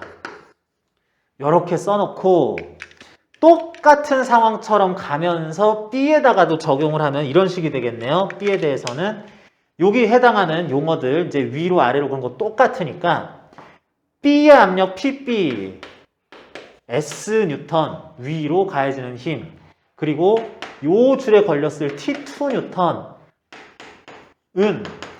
P0S 여기에 대기도 똑같은 대기니까 P0 파스칼 대기압 가지고 있는 거 똑같고 그거를 피스톤을 밀고 요거 자체의 질량 앞에 거랑 똑같은 재질이고 같은 실험 장치면은 mg, 라지 mg 뉴턴을 아래로 받는 거 피스톤이 받을 아래 방향의 힘, 위에 방향의 힘 요거 평형 이루어야 된다. 그러면서 추에 대해서는 중력 mpg만큼으로 장력 위로 T2 뉴턴 걸려야 되는 거 같아야 된다. 라 그러면은 이제 T2 값이 mpg라고 되면서 이제 요게 성립을 해야 되는데 양쪽의 경우 우변이 똑같으니까 좌변이 똑같아야 되는데 아까 전에 확인했습니다. 압력은 PA보다 PB가 크다고 PAS보다 PBS가 더 크다고 그러면 T1이 T2보다 커야 되겠네. T1이 T2보다 커야 된다. MAG가 MPG보다 커야 된다. 여기 추의 질량, 요게 질량이 더 커요. 자, 굉장히 어렵게 풀었습니다. 힘 분석 첨예하게 하면서 정확하게 풀었어요. 이게 정석. 요령. 자, 여기 기체나 그냥 대충 비슷한 애들이에요. 여기 있는 거 기체들 종류, 여기 들어있는 몰수 뭐 다 비슷해요. 그런데 원래는 이렇게 하면은 곤란할 때 실수할 때도 있으니까 하면 안 되는데 이 문제는 그렇게 있는 기체에 추 달았어요. 추에 걸리는 중력만큼으로 뭔가 추를 끌어올리는 피스톤을 당기는 듯한 효과가 지금 나타나고 있어요. 그랬더니 얘는 상대적으로 이만큼 당긴 것처럼 됐고 얘는 이만큼 당긴 것처럼 됐다. 이렇게 생각을 하면은 얘를 더 부피가 크도록 쭉 당긴 그 힘이 더 크지 않겠냐. MA가 더 무거운 추 아니었겠냐. 이렇게 해도 사실 문제 푸는 데 있어서 답이 그렇게 틀리진 않아요. 근데 이거는 정확하게 N몰, 온도 똑같은 조건 이런 것들 등등 다 고려를 원래는 하지 않으면 실수가 유발될 수도 있기 때문에 정석으로 푸는 방법도 알아봤고 지금 이거는 이렇게 해도 뭐 워낙에 차이가 없는 두 개의 기체였다 보니까 이렇게 해도 괜찮았다라고 하겠습니다. 그래서 니은 추의 질량 MA가 MP보다 더 커야 된다. 이게 맞는 표현 되겠습니다. 여러분 특수상대성 이론이라고 할 부분에 대해서 잠깐 조사하고 넘어가자. 아예 처음 보는 사람 학교 수업 제외하고 학교에서 나가고 있는데요. 그런 거 말고 아예 요 내용 처음 보는 사람. 그런 사람도 있을 수 있고 겨울방학 통해서 한번 이렇게 쭉 내용 살펴보면서 보는 사람도 있을 건데 이쪽 내용이 막 어려운 건 아니에요. 그러니까 하려고 달려들면 문제 푸는 게 엄청나게 어렵고 응용이 많이 되고 그런 건 아닌데 내용들을 쭉 따라가다 보면은 수긍이 안 가요. 이렇다고 하는데 아이씨 진짠가? 뭐 답은 그렇다니까 이렇게 풀어야지 하면서도 왜 그래? 이러면서 이제 푸는 경우가 많이 있습니다. 근데 그것까지 상세하게 소개하려다 보면은 시간이 너무 모자라요. 뭐 얼마든지 그런 쪽에 대해서는 다 더 추가적인 얘기 해줄 수도 있기는 한데 그런 것들은 이제 차치하고 일단은 이쪽에서 나오는 문제들을 풀기 위해서 핵심적으로 우리가 문제풀이 요령으로 익혀야 되는 그 핵심 내용들, 풀이 요령들 위주로 해가지고 탁탁탁 하고 혹시 시간이 남는다면 또는 여러분들이 너무 상세하게 조금 더 원리를 자세히 알고 싶다라 그러면은 그런 것들은 뭐 보충 영상 뭐 이런 식으로 좀 돌리는 식으로 내용을 정리를 할 겁니다. 자, 특수상대성 이론이라고 하는 거는 어떤 물리적인 현상들의 관측 결과를 해석하는 방식에 대한 설명인데 특수상대성 이론이라는 것은 어떤 전제 두 가지를 통해서 이러이렇다고 생각해야 되기 때문에 이러이러한 현상이 결론으로 나오게 된다라는 구조를 가지고 있어요. 전제는 두 가지라고 할 수 있고요. 결론은 이거를 뭐 세분화하느냐 그렇지 않느냐에 따라 달라지는데 5가지 정도의 결론, 중요한 건 또 5가지 다는 아닌데 이렇게 나눌 수가 있습니다.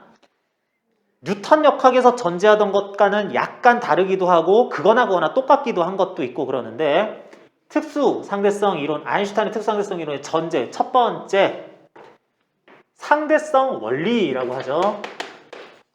두 번째 광속불변의 원리라고 하죠. 자, 특수상대성 이론이라는 것에 전제가 되는 두 개의 원리가 있습니다. 특히 용어가 헷갈리는 게 특수 상대성 이론의 전제 자체가 상대성 원리라고 하는 거, 요게 두 개 좀 헷갈리는데 엄밀하게 구분하는 사람은 이건 상대성 원리고 이건 상대성 이론이다라는 용어로 구분하기도 해요. 상대성 원리라고 하는 것은 고전적 의미의 상대성 이론이라고 얘기하기도 하고 또는 갈릴레이의 상대성 이론이라고 해요. 갈릴레이의 상대론 라고 말하기도 합니다.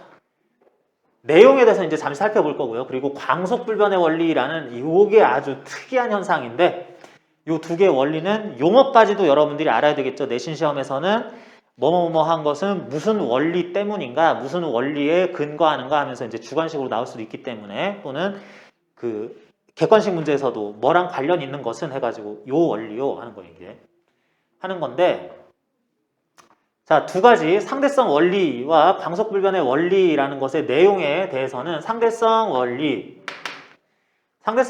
일단 용어는 말은 되게 풀어서 쓰기도 어려워요. 등속 운동하고 있는 관찰자 또는 관성계, 관성계 말이 어렵네. 관찰자가 있다고 하자. 그러니까 내가 있고 등속 운동은 등속 직선 운동입니다. 이렇게 곡선 운동하면 그것도 또한 속도가 바뀌는 운동이니까 등속 직선 운동하는 또 다른 관찰자가 있을 때 그 관찰자라고 합시다. 그 관찰자는 스스로 자기가 등속 운동 중인지 자기가 정지해 있는지 구분을 할 수 없다. 내가 움직이는 건지 내가 정지해 있는 건지 스스로 구분을 할 수 없다라고 그래요. 그래서 결론, 우리는 어떤 관찰자를 등장을 시켰을 때 어차피 구분도 못할 거 그 관찰자 스스로는 정지해 있다고 본다. 자, 이게 모든 문제를 풀 때 항상 적용되는 건데 어떤 등속 운동하는 관찰자 B를 기준으로 라고 그러면은 그 관찰자를 내가 기준이야? 그럼 나는 뭐 어차피 내가 정제인지 모르니까 나는 정제 있어 라고 한 다음에 그러면 내가 볼 관찰 대상들이 어떻게 움직이는지를 문제를 그림을 아예 새로 그려야 돼요. 자, 이게 무슨 의미인지는 문제를 풀면서 하나하나 알아볼 겁니다. 상대성 원리, 스스로 정지해 있는지 등속운동하는지 내가 과학적인 관측 결과를 통해서 구분을 할 수는 없다. 어차피 그거 구분도 안 되는 거 나는 그냥 정지해 있다고 치자라고 본다는 거고요. 자, 광속불변의 원리 관련해서는 우리가 실험이 하나가 등장하는데 마이컬슨과 몰리의 실험이라고 합니다. 마이컬슨과 몰리의 에테르 검증 실험, 에테르 관측 검증 실험이에요. 관측 시도라고 해야지 되겠습니다. 마이컬슨, 몰리 두 사람이에요. 두 명의 사람이 같이 반거울이라는 것을 이용해서 실험을 했는데, 자, 먼저 사람 이름이고요. 에테르라는 게 나오는데, 에테르 이거는 뒤에 나오는 전자기파와도 관련이 있는 건데요. 아직 마이컬슨과 몰리의 시대에서는 빛이 파동이라고 생각을 했고요. 회절, 굴절, 중첩, 반사 뭐 이런 거 다 종합해 봤을 때 파동이어야 되네 라는 생각을 했고요. 전자기파가 파동이라면 파동은 그 매질이 필요한데 선생님 파동, 매질 뭔 소리예요? 뒤에 3단에서 나온 내용을 미리 좀 땡겨서 쓰고 있기 때문에 용어는 그냥 그런 게 있나 보다 생각하시고요. 빛이라는 게 파동이라면 빛을 전달하는 매질, 매개 물질이 있어야 되는데 그것을 아직 관측을 못했어요. 그걸 그게 있다는 걸 검증을 못했어요. 그런데 아직은 모르겠는데 그거 이름이나 정해놓자 그래가지고 에테르라고 지었습니다. 그것의 이름을 에테르라고 지어놨어요. 그리고 이제 에테르를 찾자라는 실험을 할 건데 개요는 이렇습니다. 레이저 발생장치, 전자기파 발생장치예요. 여기서 빛을 쏠 거예요. 빛을 쏘는데 여기에 45도 각도로 누워있는 반거울이라는 걸 설치합니다. 반거울은 완전 빛을 다 반사하는 게 아니라 절반 정도는 그대로 통과도 시키고 절반 정도는 반사도 시키는 애예요. 여기에 빛이 닿게 되면은 여기서 절반은 빛이 45도니까 이렇게 반사돼요. 절반 정도는 이렇게 투과 그대로 갑니다. 이거 절반은 투과, 절반은 반사 이렇게 해서 가요. 그런 다음 여기에 생 거울을 하나 놓을 거예요. 그러면은 이 빛은 여기서는 직방으로 반사돼서 이렇게 오겠죠. 이 빛도 직방으로 반사돼서 이렇게 오겠죠. 원래는 한 줄기 빛이었는데 반거울에서 두 개로 갈라서 갔다 오는데 이 빛도 이번에 또 반사가 되거나 투과를 해요. 근데 갔다 와서 이쪽으로 반사되는 거 있지만 이거는 필요가 없으니까 그냥 생략하고요. 이렇게 갔다가 온 것도 투과를 하거나 반사를 할 거예요. 저쪽 면에서 반사를 하니까 이렇게 오겠죠. 근데 이것도 또 일부 투과가 일어나지만 이건 우리 관심이 없으니까 그냥 갔다 와서 이렇게 가는 것만. 양쪽 면이 모두 반거울이라서 투과 반사가 모두 일어나는 걸 이렇게 보자. 그러면 여기에서 이제 서로 다른 경로로 필요 없는 것 지우고 다른 경로로 빛 검출기에 도착한 요 두 빛의 위상차를 검출할 겁니다. 어려운 말은 그냥 그런 게 있나 보다 하면 돼요. 얘네들이 이거는 위로 갔다 내려오고 오른쪽으로 갔다가 와서 내려오고 했을 때 위상이 차이가 나게 된다면 이걸 이렇게 분석하면은 여기에 이 공간에 에테르가 있었구나, 에테르가 흘러가고 있었구나 라는 것이 결론으로 얻을 수 있다라고 하려고 실험장에서 이렇게 꾸몄어요. 그랬는데 이 결과 이렇게 하면 이거 검증을 한 거지롱 하려고 그랬더니 그걸 이 실험 자체의 목적 실패했습니다. 자, 마이컬슨과 몰리라는 사람이 빛의 매질이라고 일컬어지는 에테르를 이렇게 두 방향으로 따로따로 갔다가 다시 검출하게 되는 이런 장치를 통해서 반거울을 이용한 장치를 통해서 이거를 확인하고자 했다. 그런데 이 위상차가 안 나타났어요. 에테르 검출에 실패했습니다. 이게 마이컬슨 몰리의 실험이에요. 그런데 이걸 가지고 이제 어떻게 써먹냐 그랬을 때 이런 과정에서 나타난 특수한 방식, 특수한 결과를 인용을 해서 그거를 정리하다 보니까 아인슈타인이 정리하다 보니까 야 거봐 에테르 없잖아 이게 중요한 게 아니라 이게 왜 그렇게 되지? 그거는 왜 그렇지? 이래야 되는데 하는 것들이 이렇게 정교하게 조금 더 가다듬다 보니까 그 결과 의도치도 않았던 곁다리 결론으로 광속불변의 원리라는 걸 얻을 수 있었다라고 합니다. 저 에테르 관측 실험 자체에 대해서는 이제 실패다라고 할 수 있는데 저기서 의미 있는 유용한 결론을 얻은 게 광속불변의 원리다. 자, 그러면 광속불변의 원리, 에텔은 잊어버리고 이제 광속불변의 원리가 생산성 이론의 전제, 근거가 되는데 광속불변의 원리라는 거는 무슨 뜻이에요? 광속불변의 원리 무슨 뜻이에요? 무슨 뜻이에요? 광속, 빛의 속도는 불변, 변하지 않는다라는 원리다라고 그러면 틀립니다. 그래서 물어보는 거예요. 한자 뜻풀이 그대로 읽어서 이렇게 좀 풀어서 쓰는 거. 빛의 속도는 변하지 않는다라는 원리다라고 하면은 그거는 틀리는 말이고요. 빛의 속도는 여러분 잘 정확하게 알고 있어야 되죠. 빛이라는 것은 전파, 퍼져나가는 속도가 되게 잘 변해요. 진공 중에서는 약 3억 m/s로 가다가 물 속에서는 뭐 2억 7천만 m/s로 가다가 무슨 얼음 지날 때, 유리 지날 때, 다이아몬드 이런 거 통과할 때 2억 m/s, 1억 8천만 m/s 이렇게 막 느려져요. 빛의 속도는 무조건 변하면 안 된다. 그건 아닙니다. 그거 하나 주의사항 필요하고요. 광속불변의 원리는 뭐냐? 여기 껴붙는 말이 많은데 어떤 빛의 속도기는 한데 어떤 진공 중에서 진행하는 빛은 그 빛의 속도를 이제 관측을 할 건데 그 빛의 속도를 읽을 건데 관찰자나 광원의 운동과 무관하게 운동이라는 건 관찰자나 광원의 속도와 무관하게 라고 할 수 있고요. 관찰자나 광원 자체의 속도와 무관하게 무엇을 측정하냐면 그 빛의 해당 관찰자에 대한 상대 속도가 C라는 값으로 이걸로 일정하다라고 하는 것이 광속불변의 원리입니다. 자, 여기 숨어있는 말이 많은데 그래서 이거 지우면 오해 소지도 있는데요. 진공에서 진행하는 빛만 다룰 거예요. 공기 중에서는 거의 뭐 그런 상관없다고 할 건데 진공 중에서 진행하는 빛이 물속이나 유리를 통과하고 얼음 통과하고 이런 빛을 다루지 않을 겁니다. 그런 빛을 관찰자나 광원의 운동 상태와 무관하게 상대 속도 자체를 3억 m/s라고 읽게 된다. 그렇게 측정을 한다라는 것이 광속불변의 원리다. 자, 일단 이렇게 알고 넘어가야 돼요. 그러면서 이제 예시로 드는 문제들이 굉장히 많죠. 자, 요거 간단할 수도 있는데 빠르게 봅시다. 상식에 비춰서 한번 볼 거예요.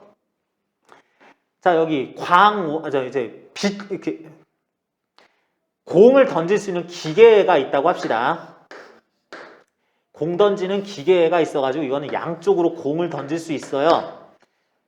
공을 이렇게 통통 넣은 다음에 발사! 그러면은 기계 자체의 성능이 빵 쏴가지고 공을 양쪽으로 각각 100m/s로 던질 수 있다라고 합시다.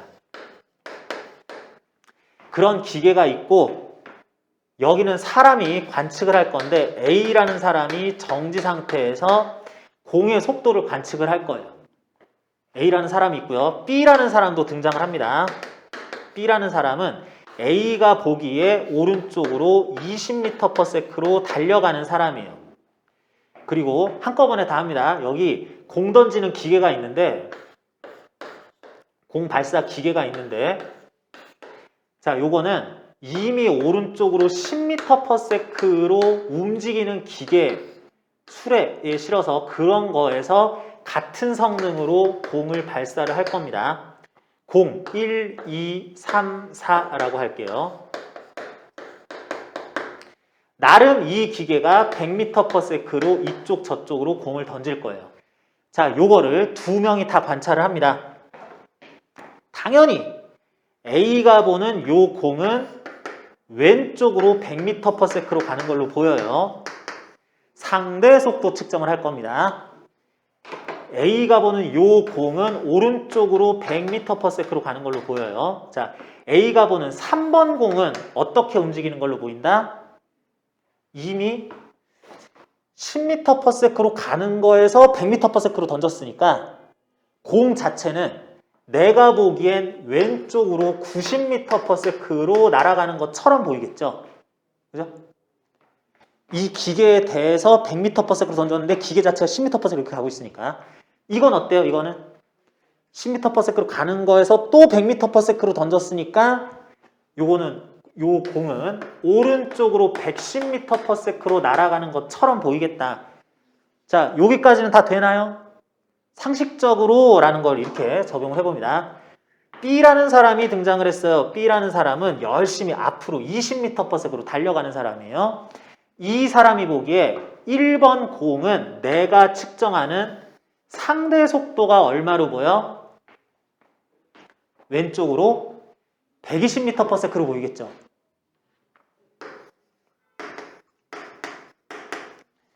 정제 있는 기계에서 100m/s로 가게 되는데 이 사람은 20m/s로 이미 달려가고 있어. 그러면 내가 보는 공의 상대 속도는 120m/s로 날아가네. 이렇게 보이겠죠. 요 공은 어떻게 보여요? 2번 공은 오른쪽으로 80m/s로 보이겠죠. 그죠? 뭐 추가 설명 필요 없죠. 이렇게 가는데 내가 따라가기를 20m/s로 가면 나에 대한 상대 속도는 80m/s 정도로 뭐 좀 느리네 이렇게 보일 거다. 이 공은 어떻게 보여요? 3번 공은 왼쪽으로 110m/s로 가는 것처럼 보이겠죠. 그죠? 요 공은 4번 공은 오른쪽으로 90m/s로 가는 것처럼 보이겠죠. 이렇다라고 하는 거는 빨리 덧셈 뺄셈 왼쪽 오른쪽 요 계산하면 금방 알 수 있습니다. 뭐 그렇게 막 엄청 까다로운 그런 상황은 아닌데 자, 똑같은 상황 내지는 비슷한 상황을 요 공 던지는 기계 그 공 대신에 전구를 등장시킬 거예요. 자, 땅바닥에 어떤 전구가 박혀 있어요. 전구에서는 빵 켜지면 빛이 이렇게 쫙 다 나갈 수 있는데 이 전구에서 왼쪽이나 오른쪽으로만 나가는 빛만 볼 겁니다. 왼쪽 또는 오른쪽으로 나가는 빛을 보고 여긴 진공 상태라고 하고 A라는 관측자가 정지한 상태에서 관측을 할 건데 자, 여기 가만히 있는 전구에서 불이 빵 켜지면서 왼쪽 오른쪽으로 진공 중에서는 빛의 속도가 3 곱하기 18제곱 약 3억 m/s 30만 km/s로 진행을 하게 돼요. 그래서 그냥 이거 보면 됩니다. 이 A라는 사람이 보기에는 이 빛이 왼쪽으로 C 3억 m/s로 오른쪽으로도 3억 m/s로 퍼져나간다 이렇게 보면 돼요. 자, 이게 기본이고요. 여기 어떤 전구가 앞으로 1억 m/s로 가면서 빵 켜질 거예요. 그래서 여기서도 빛이 왼쪽 오른쪽으로 나타날 겁니다. 자, 그러면은 이 전구는 빛을 3억 m/s로 쏠 수 있는데 전구 자체가 1억 m/s로 가고 있는 상태에서 빛을 양방향으로 두 개를 쏠 거예요. 그러면 A가 보는 이쪽으로 날아가는 빛의 속도 자체는 얼마로 보여야 돼? 1억으로 가면서 3억으로 쏘니까 원래는 요거는 2억 m/s 1억 m/s로 가면서 또 3억 m/s로 쏘니까 빛 자체는 4억 m/s로 보여야 되잖아. 그런데 이게 뉴턴 역학적 해석인데 A가 보는 그 빛의 속도가 여기가 진공이라면 이 빛 속도 자체가 3억 m/s 요 빛 자체도 오른쪽으로 3억 m/s라고 보인다고. 이렇게 보인다고. 아, 그래? 여기 사람이 또 등장합니다. B라는 사람은 무려 오른쪽으로 1억 m/s로 달릴 수 있는 사람이요. 대단한 사람입니다. B라는 사람이 보기에는 그러면 B가 보기에 가만히 있는 전구에서 왼쪽으로 오른쪽으로 나간 이 두 빛은 B에 대한 상대 속도 자체가 내가 움직이고 있으니까 저게 이렇게 가면은 이렇게 보여도 실제 속도는 이거겠지. 그게 아니라 B가 내가 보기엔 일단 상대 속도가 이렇게 보여 라는 것 자체를 읽으려고 그래. B가 보는 요 빛의 속도는 얼마로 보이겠다? B가 볼 때 3억 미터 퍼 세컨드인데 나는 1억으로 가니까 내가 보기에는 4억 미터 퍼 세컨드로 가는 걸로 보이겠구나. 요거는 근데 내가 이렇게 가면은 그래도 빠르게 내가 2억 미터 퍼 세컨드로 보이겠구나. 이게 아니라고.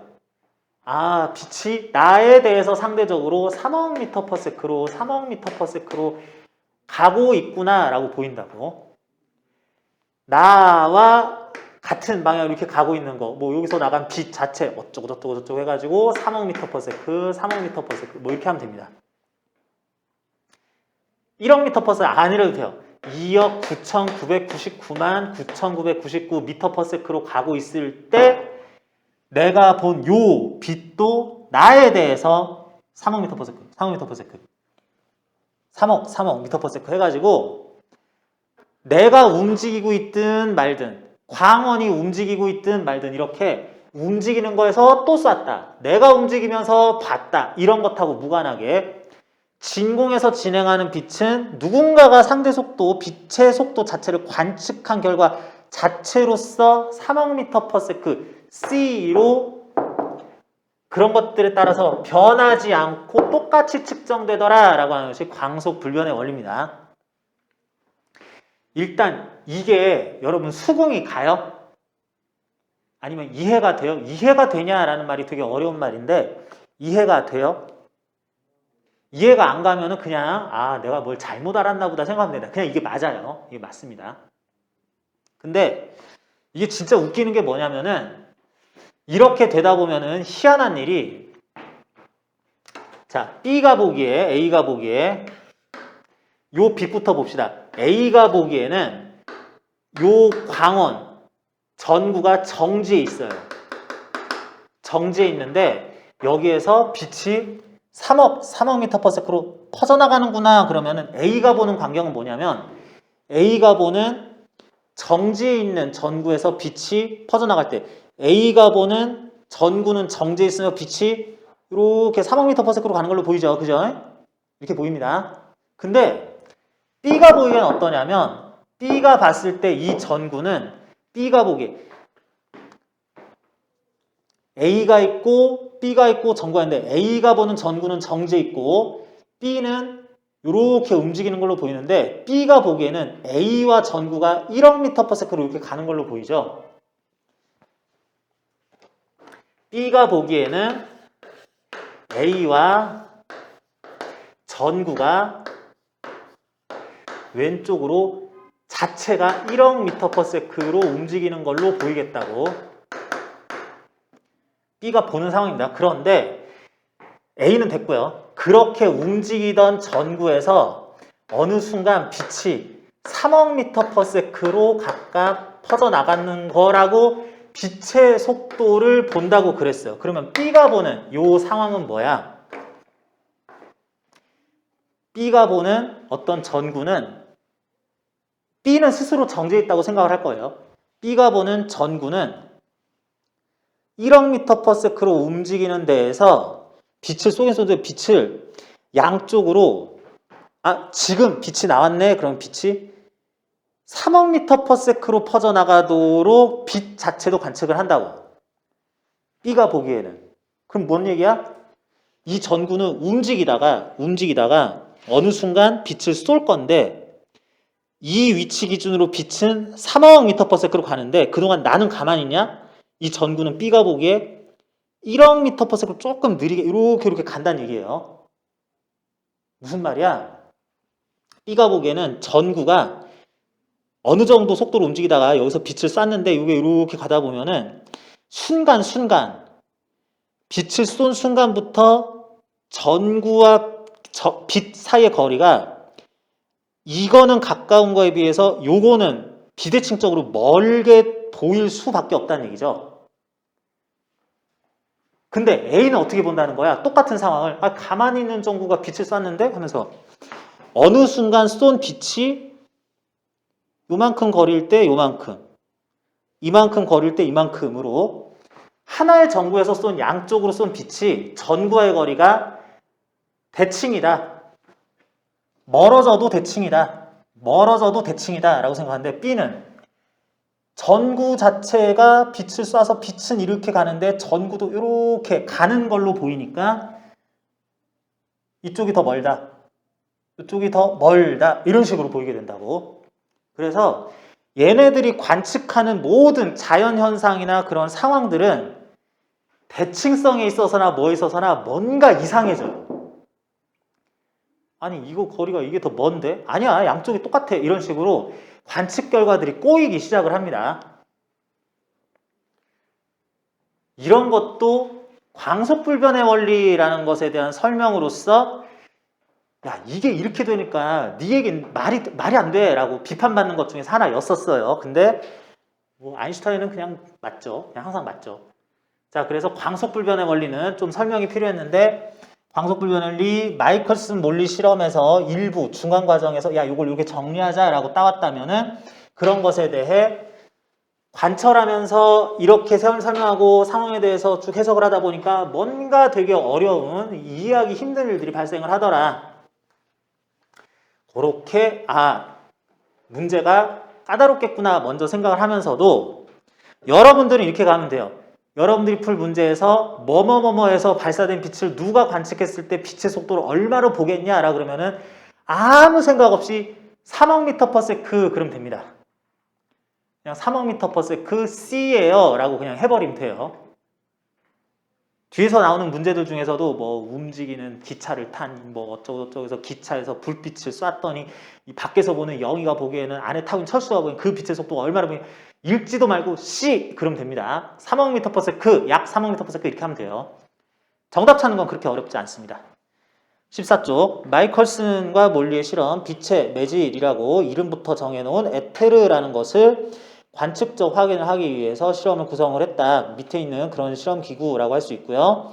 그러나 에테르 존재를 밝히는 것은 실패했고 실제로 존재하지 않기 때문에 그래서 그 과정에서 광속불변의 원리를 유도해낼 수 있게 됐더라. 유추해낼 수 있었더라. 다음 특수상대성 이론의 전제 두 가지 상대성 원리와 광속불변의 원리 두 가지. 자 이런 두 가지 전제 조금 상식적으로 라는 것에서는 어긋나는 두 가지가 있을 때 결론이 어떤 것들이 있는지 생각을 해봅니다. 결론 첫 번째로 동시성의 불일치라고 그럴게요.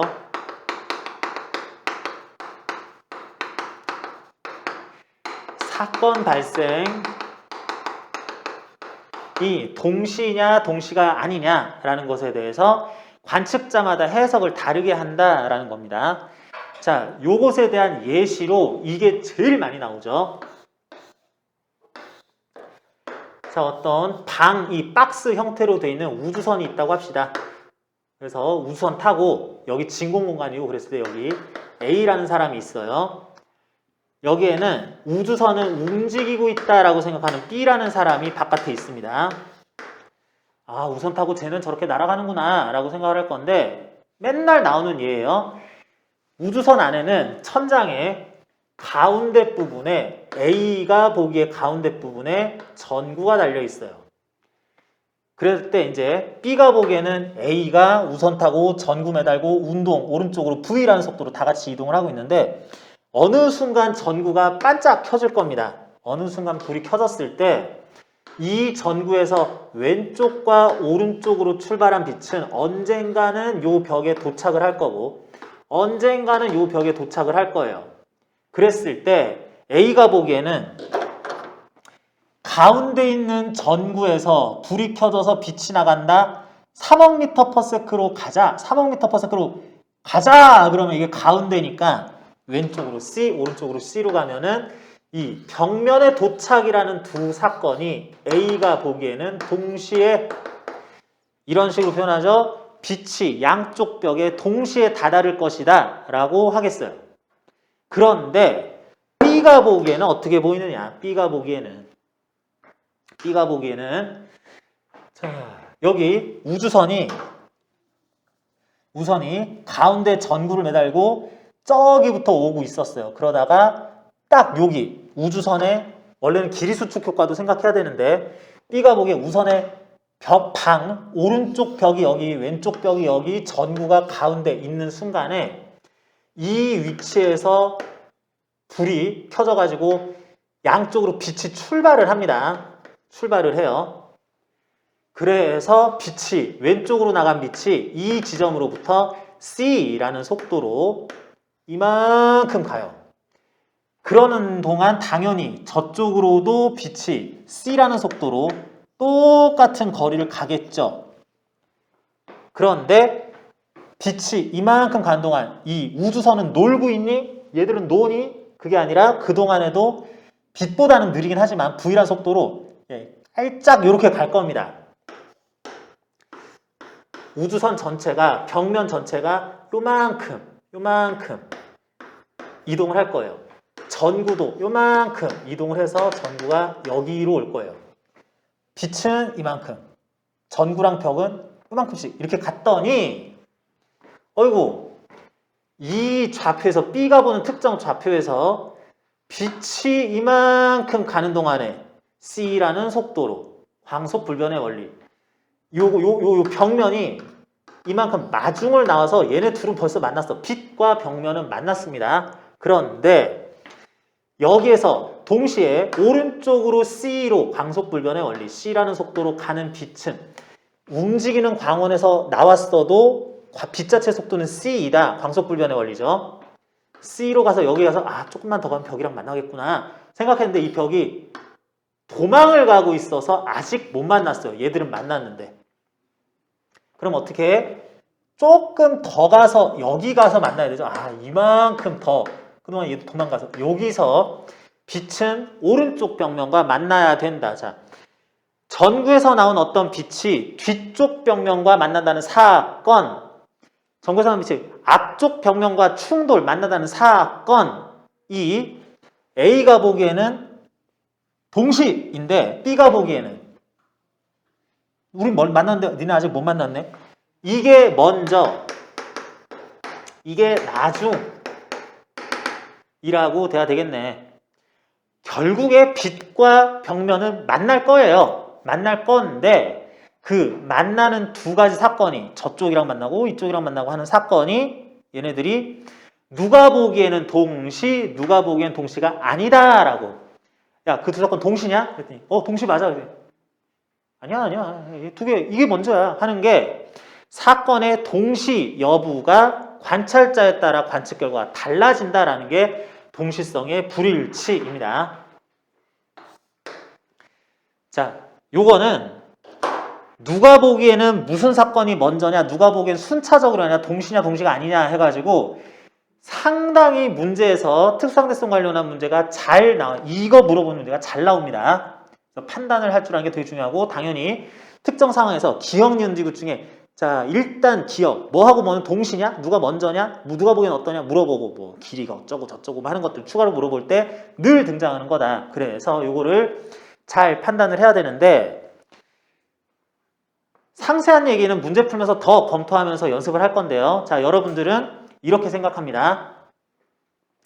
어떤 사건 두 개가 누가 보기엔 동시고 누가 보기엔 동시가 아닐 수도 있어. 이상하지만 그럴 수도 있어. 그런데 자, 요거 푸는 요령입니다. 첫 번째, 동시성에 일치하는 동시의 일치. 두 개의 사건이 벌어질 건데 이 두 사건이 누가 봐도 동시야. 야, 이거랑 저거랑, 야, 네가 보니까 어때? 동시에 벌어지는데? 야, 네가 보기엔 어때? 이게 먼저던데? 내가 보기엔 저게 먼저인데? 이게 다 불일치하는데 누구한테 물어봐도 동시인 사건들이 있어요.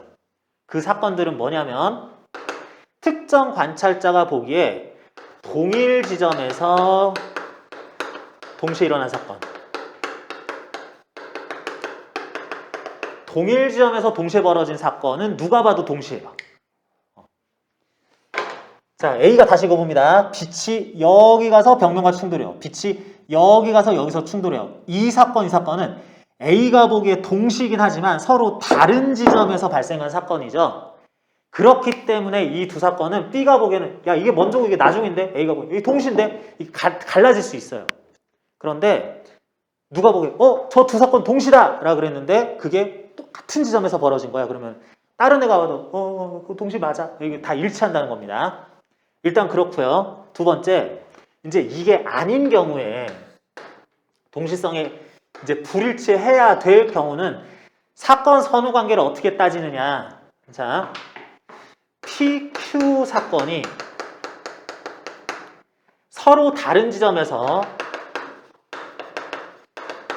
발생했다고 합시다. 서로 다른 지점에서 발생했다라고 하자. 그랬을 때 서로 다른 지점에서 발생한 두 사건을 동시에 발생했다라고 서로 다른 지점에서지만 발생 시각은 동시였다라고 관측하는 관찰자가 필요해요.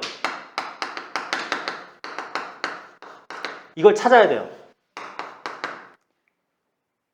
야, 저게 먼저야, 저게 나중이야. 네가 보기엔 어떠니? 이게 먼저인데, 이게 나중인데. 오이씨. 야, 네가 보기엔 어떠니? 그래. 내가 보기엔 동시인 것 같은데, 라고 관측하는 사람을 수소문해서 찾아야 돼요. 그런 관측자 A를 찾았다 치자. 그랬을 때 B가 보기에는 뭐가 먼저냐? A는 찾았고요. B가 보기에는 뭐가 먼저냐라는 걸 물어볼 때는 B에 대한 A의 운동 방향을 봐요. 얘는 그렇고 나는 아니고 뭐 이럴 때는 B가 보기에 A가 움직이고 있어서 이런 동시성이 일치하지 않을 겁니다. 불일치할 거예요. 그럴 때 B가 보는 A의 운동 방향을 찾습니다. 그 운동 방향 반대 방향을 찾습니다. 그 운동 방향 반대 방향 쪽 사건이 먼저예요. 또는 그 운동 방향 뒤쪽 사건이 먼저예요. 자, 무슨 빛이 어디를 가고 누가 마중을 나오고 뭐가 따라가고 이런 거 생각할 필요 없이 그렇게 생각해도 되는데 이제 또 다른 방법으로 이런 원칙에 따라서 선후관계 판단을 한다라고 생각해도 되겠습니다. 자, 무슨 얘기냐? 다시 여기에서 빛이 출발해요. 가운데서 출발했어요. 빛이 쭉 가가지고 뒷벽하고 앞벽에 각각 충돌했어요. A는 그걸 동시라고 요 사건, 저 사건을 동시라고 관측을 했어요. 어떤 서로 다른 위치에서 발생한 두 사건을 A가 동시라고 관측을 했는데 B가 보기에도 동시일 것이냐? 자, 봅니다. B가 보기에는 다른 거 안 찾아도 돼. 아까처럼 여기 가는데 여기 좀 오니까 빨리 여기 가는데 도망가니까 좀 늦게 먼저 나중 해도 되는데 자, B야 너는 이쪽 벽 충돌 저쪽 벽 충돌 뭐가 먼저니? 그랬을 때 저 두 사건 동시라고 관측한 사람부터 찾아주세요. 그래요. A죠. 그런 다음 B가 볼 때 A가 어떻게 움직여요? 우주선에 타고 A가 이렇게 움직이니까 B가 보기에 A는 오른쪽으로 움직입니다. 그러면 그 뒤쪽 반대 방향을 찾아요. B가 보는 A의 운동 반대 방향 저쪽. 이게 먼저, 이게 나중. 이렇게 합니다. 이렇게 하는 게 선후관계 판단을 하는 굉장히 강력한 요령이에요. 여러분들 기억들 하시고요. 할 말이 많습니다. 이거 문제로 적용할 때 야 이렇게 하면 헷갈리잖아. 저렇게 하면 헷갈리잖아. 근데 이렇게 하니까 얼마나 깔끔하냐 하는 것들 약간 어려운 문제들 이렇게 적용할 게 되게 많아요. 자, 그런 게 있다 치고 일단은 있다 치고요. 자, 두 번째 갑니다. 지금부터는 되게 쉬워요. 지금부터 그냥 원칙 따라가면 됩니다. 동시성에 불일치하는 결론을 얻게 된다. 두 번째, 길이 수축 결론을 얻습니다.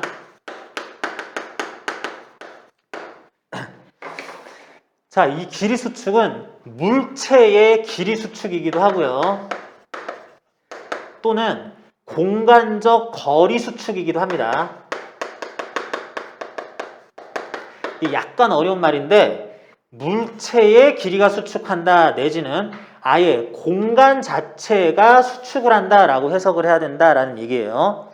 그런 게 있습니다. 자, 길이 수축이라는 건 뭐냐? 어떤 물체는 정지해 있을 수도 있고 움직일 수도 있고 누가 보기엔 정지한 걸로 보일 수도 있고 움직이는 것처럼 보일 수도 있어요. 자, 여기 물체가 있습니다. 우리는 상대적으로 멀리 있어서 원금감 커 보여, 작아 보여 이거 말고 그런 거까지 다 고려해서 이 물체는 이렇게 생겨서 길이, 높이, 두께가 이렇구나라는 걸 우리는 정밀하게 측정할 수 있다고 합시다. 그랬을 때 여러분들이 보기에 이 물체가 정지해 있을 때 길이를 다 재봐요. 예를 들어서 15cm, 5cm, 뭐 5mm 이런 걸 쟀다고 합시다. 15, 5, 5mm 뭐 이렇게 쟀어요. 근데 이게 움직여요. 자, 가만히 있는 거 아니야. 움직인다 그랬을 때 여러분들이 이것을 정밀하게 움직일 때 길이를 측정을 해요. 그러면은 요거 5cm 그대로 나와요. 요거 5mm 그대로 나와요. 근데 이 길이가 15cm가 아니라 13cm, 10cm, 5cm 이런 식으로 짧아져 보여요. 왜냐하면 물체가 가만히 있을 때에 비해서 움직이면 움직이는 방향으로 짧아집니다. 이게 길이 수축이에요. 그래서 여러분들이 보기에 어떤 물체가 정지해 있었을 때 5cm, 15cm 이렇게 보였었던 물체가 이게 열심히 이게 움직이고 있네 라고 하면은 이 모양이 5cm, 5cm 해가지고 요 모양이 길게 직사각형이네, 정사각형이네, 심지어는 요거 5cm, 1cm 그래가지고 요렇게 길게 보이네, 이렇게 관측이 될 때도 있어요. 관측이 될 수도 있습니다. 이 효과가 길이 수축이다. 어떤 물체는 정지해 있을 때에 비해서 움직이면 짧아진다. 이게 길이 수축이다. 그런데 저 길이 수축이라는 것은 짧아지는 그 방향이 어디냐면 그 관찰자가 보는 운동 방향 나란하게,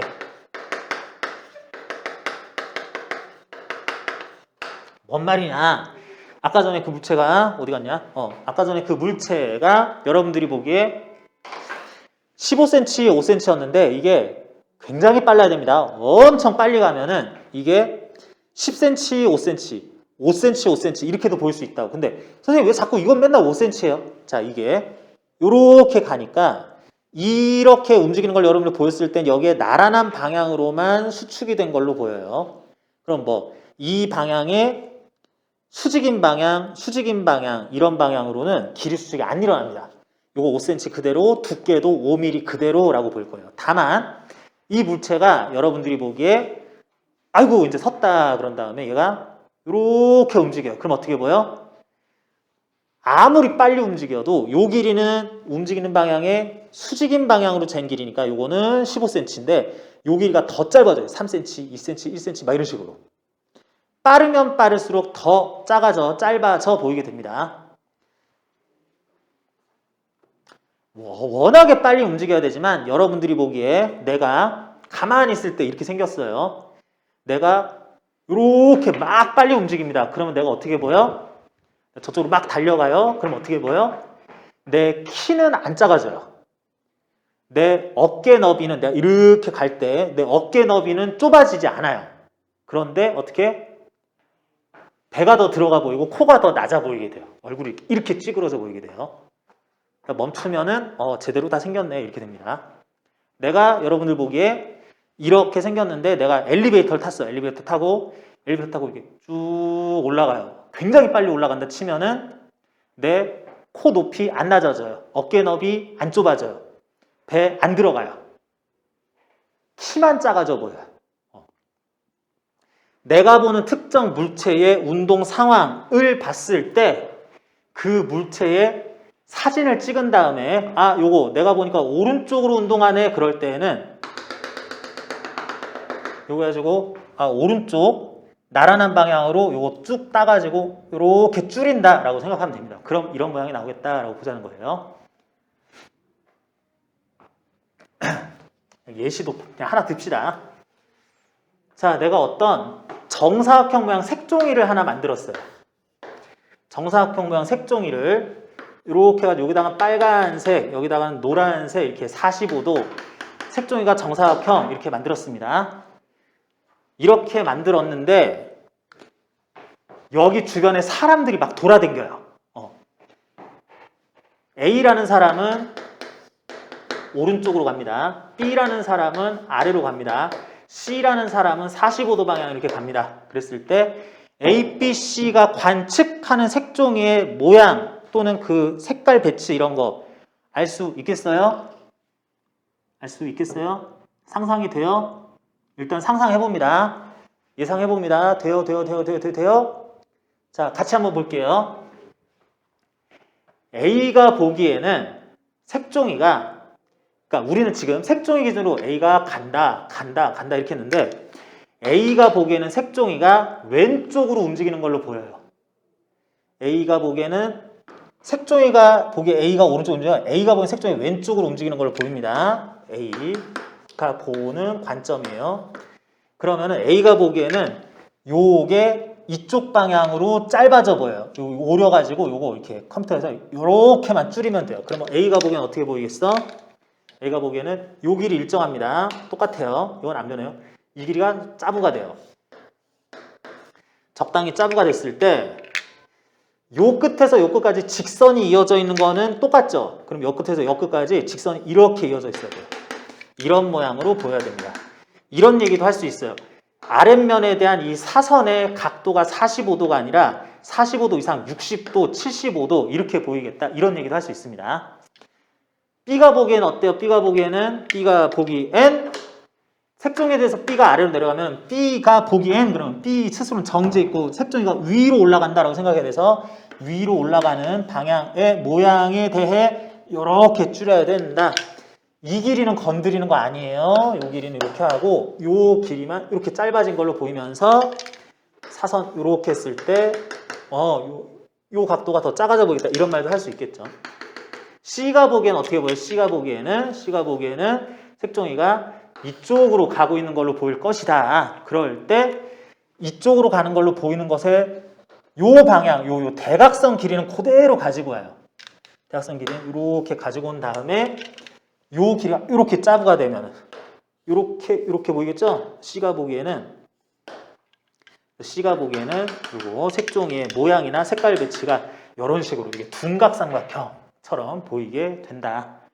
이렇게 되는 것들이 이제 우리 물리에서 길이 수축이라는 것에 아주 간단한 예시인데 여기다 이제 공간 수축이라는 개념까지 더 들어가면은 이게 왜 또 저게 저렇지 하는 생각도 하게 됩니다. 그래서 그런 거 있긴 있다라고 하고요.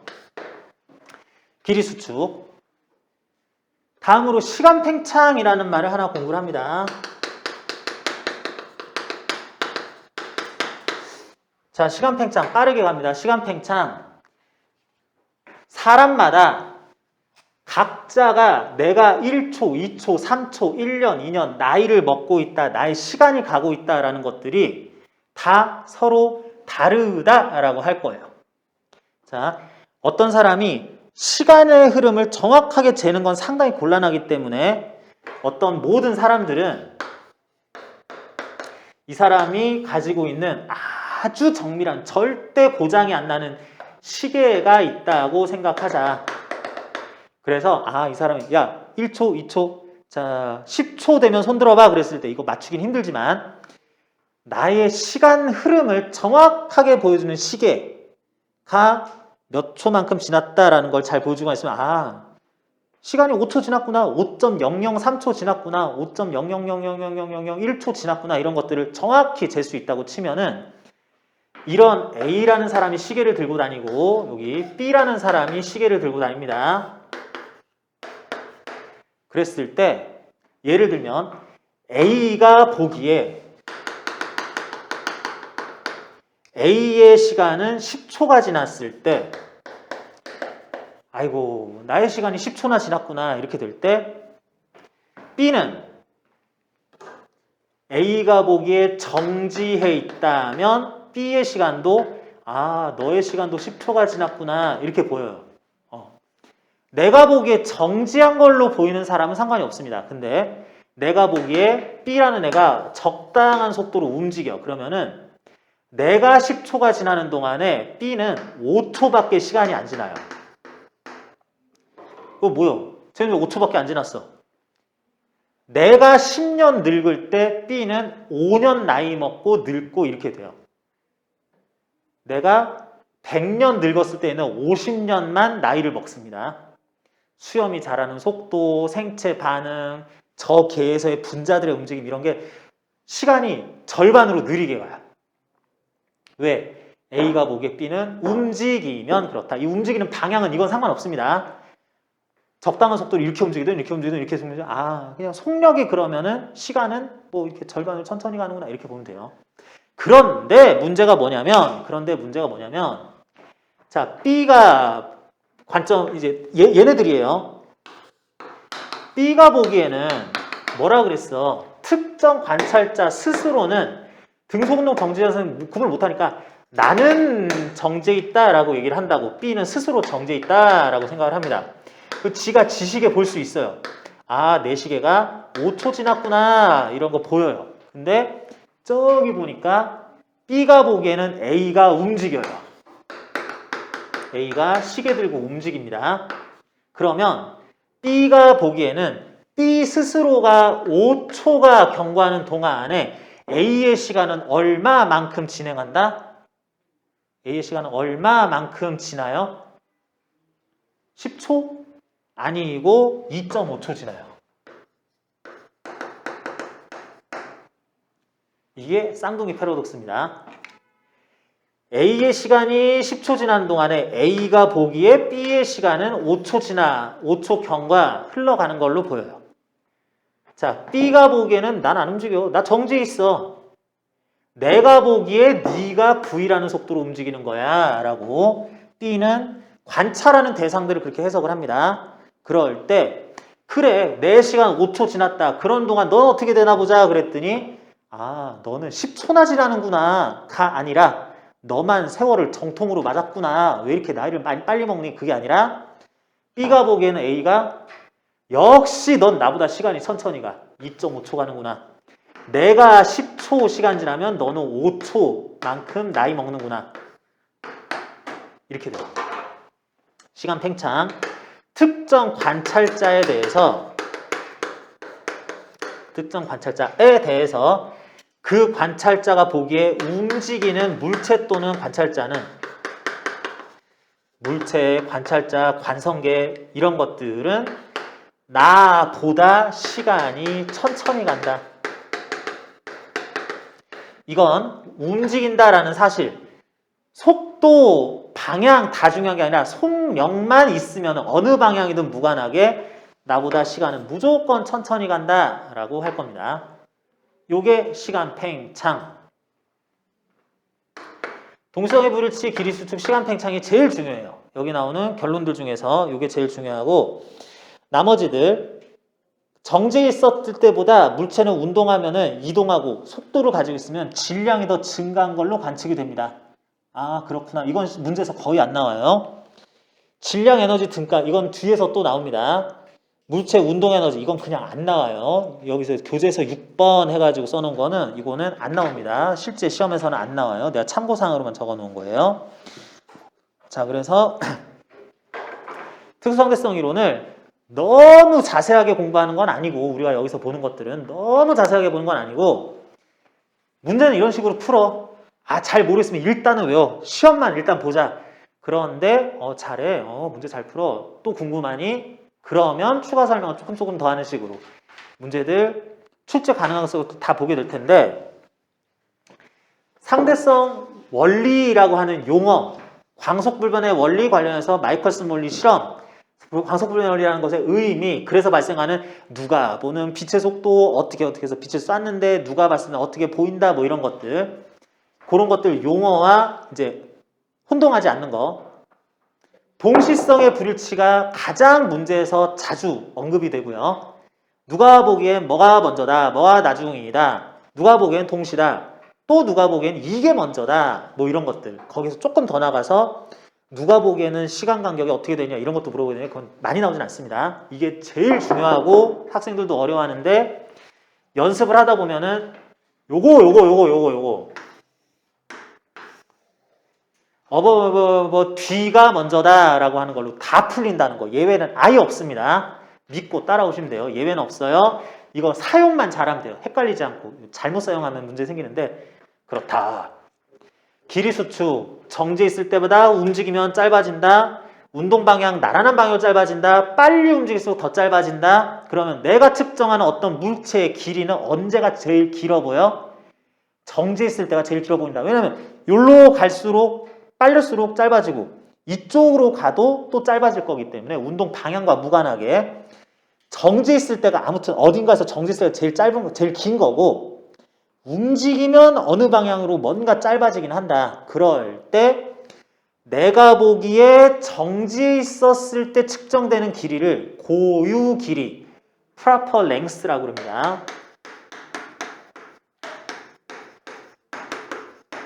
고유 길이, 내가 보기에 그 물체가 정지해 있을 때 가장 길어 보일 그 길이 값을 proper length, 고유 길이라고도 한다. 뭐 아무튼 그렇고요. 시간 팽창, 이해는 잘 안 되지만 수긍은 잘 안 가지만 내가 보기에 움직이는 것들은 아무튼 나보다 나이를 안 먹어. 그냥 나만 나이를 빨리 먹어. 내가 세상에서 그냥 제일 억울해. 나 뭐 하는 것도 없이 시간만 막 가내면서 다른 애들보다 내 시간만 왜 이렇게 빨리 가지? 라는 느낌을 가지게 될 수도 있다. 그런데 이게 상대성 이론에서 쌍둥이 패러독스 뭐 이런 거 다 해결됩니다. 문제가 안 돼요. 이런 게 있긴 있다라는 걸로 일단은 받아들이고 우린 시험 봐야 되잖아. 받아들이고 문제 적용하는 거 여러분들이 연습을 해봅니다. 일단은 여기 나오는 상대성 이론 관련한 28쪽까지 나오는 문제들 굉장히 어려운 문제들도 있습니다. 초단순 기본 문제도 있지만 굉장히 어려운 문제들이 좀 있어요. 특히 34, 35번은 굳이 지금 안 풀어도 돼요. 34번은 언젠가 풀 수 있을지도 모르는데 못 풀어도 됩니다. 33번도 까다로워요. 32번은 그래도 풀만해요. 그 앞에 문제들 다 어렵지만 열심히 한번 풀어보시고 33, 4, 5번만 지금 당장 풀지는 마시고 이제 나중에 연습이 더 된 다음에 풀어보는 걸로 하자. 이렇게 하겠습니다. 그리고 여러분들 문제풀이 자료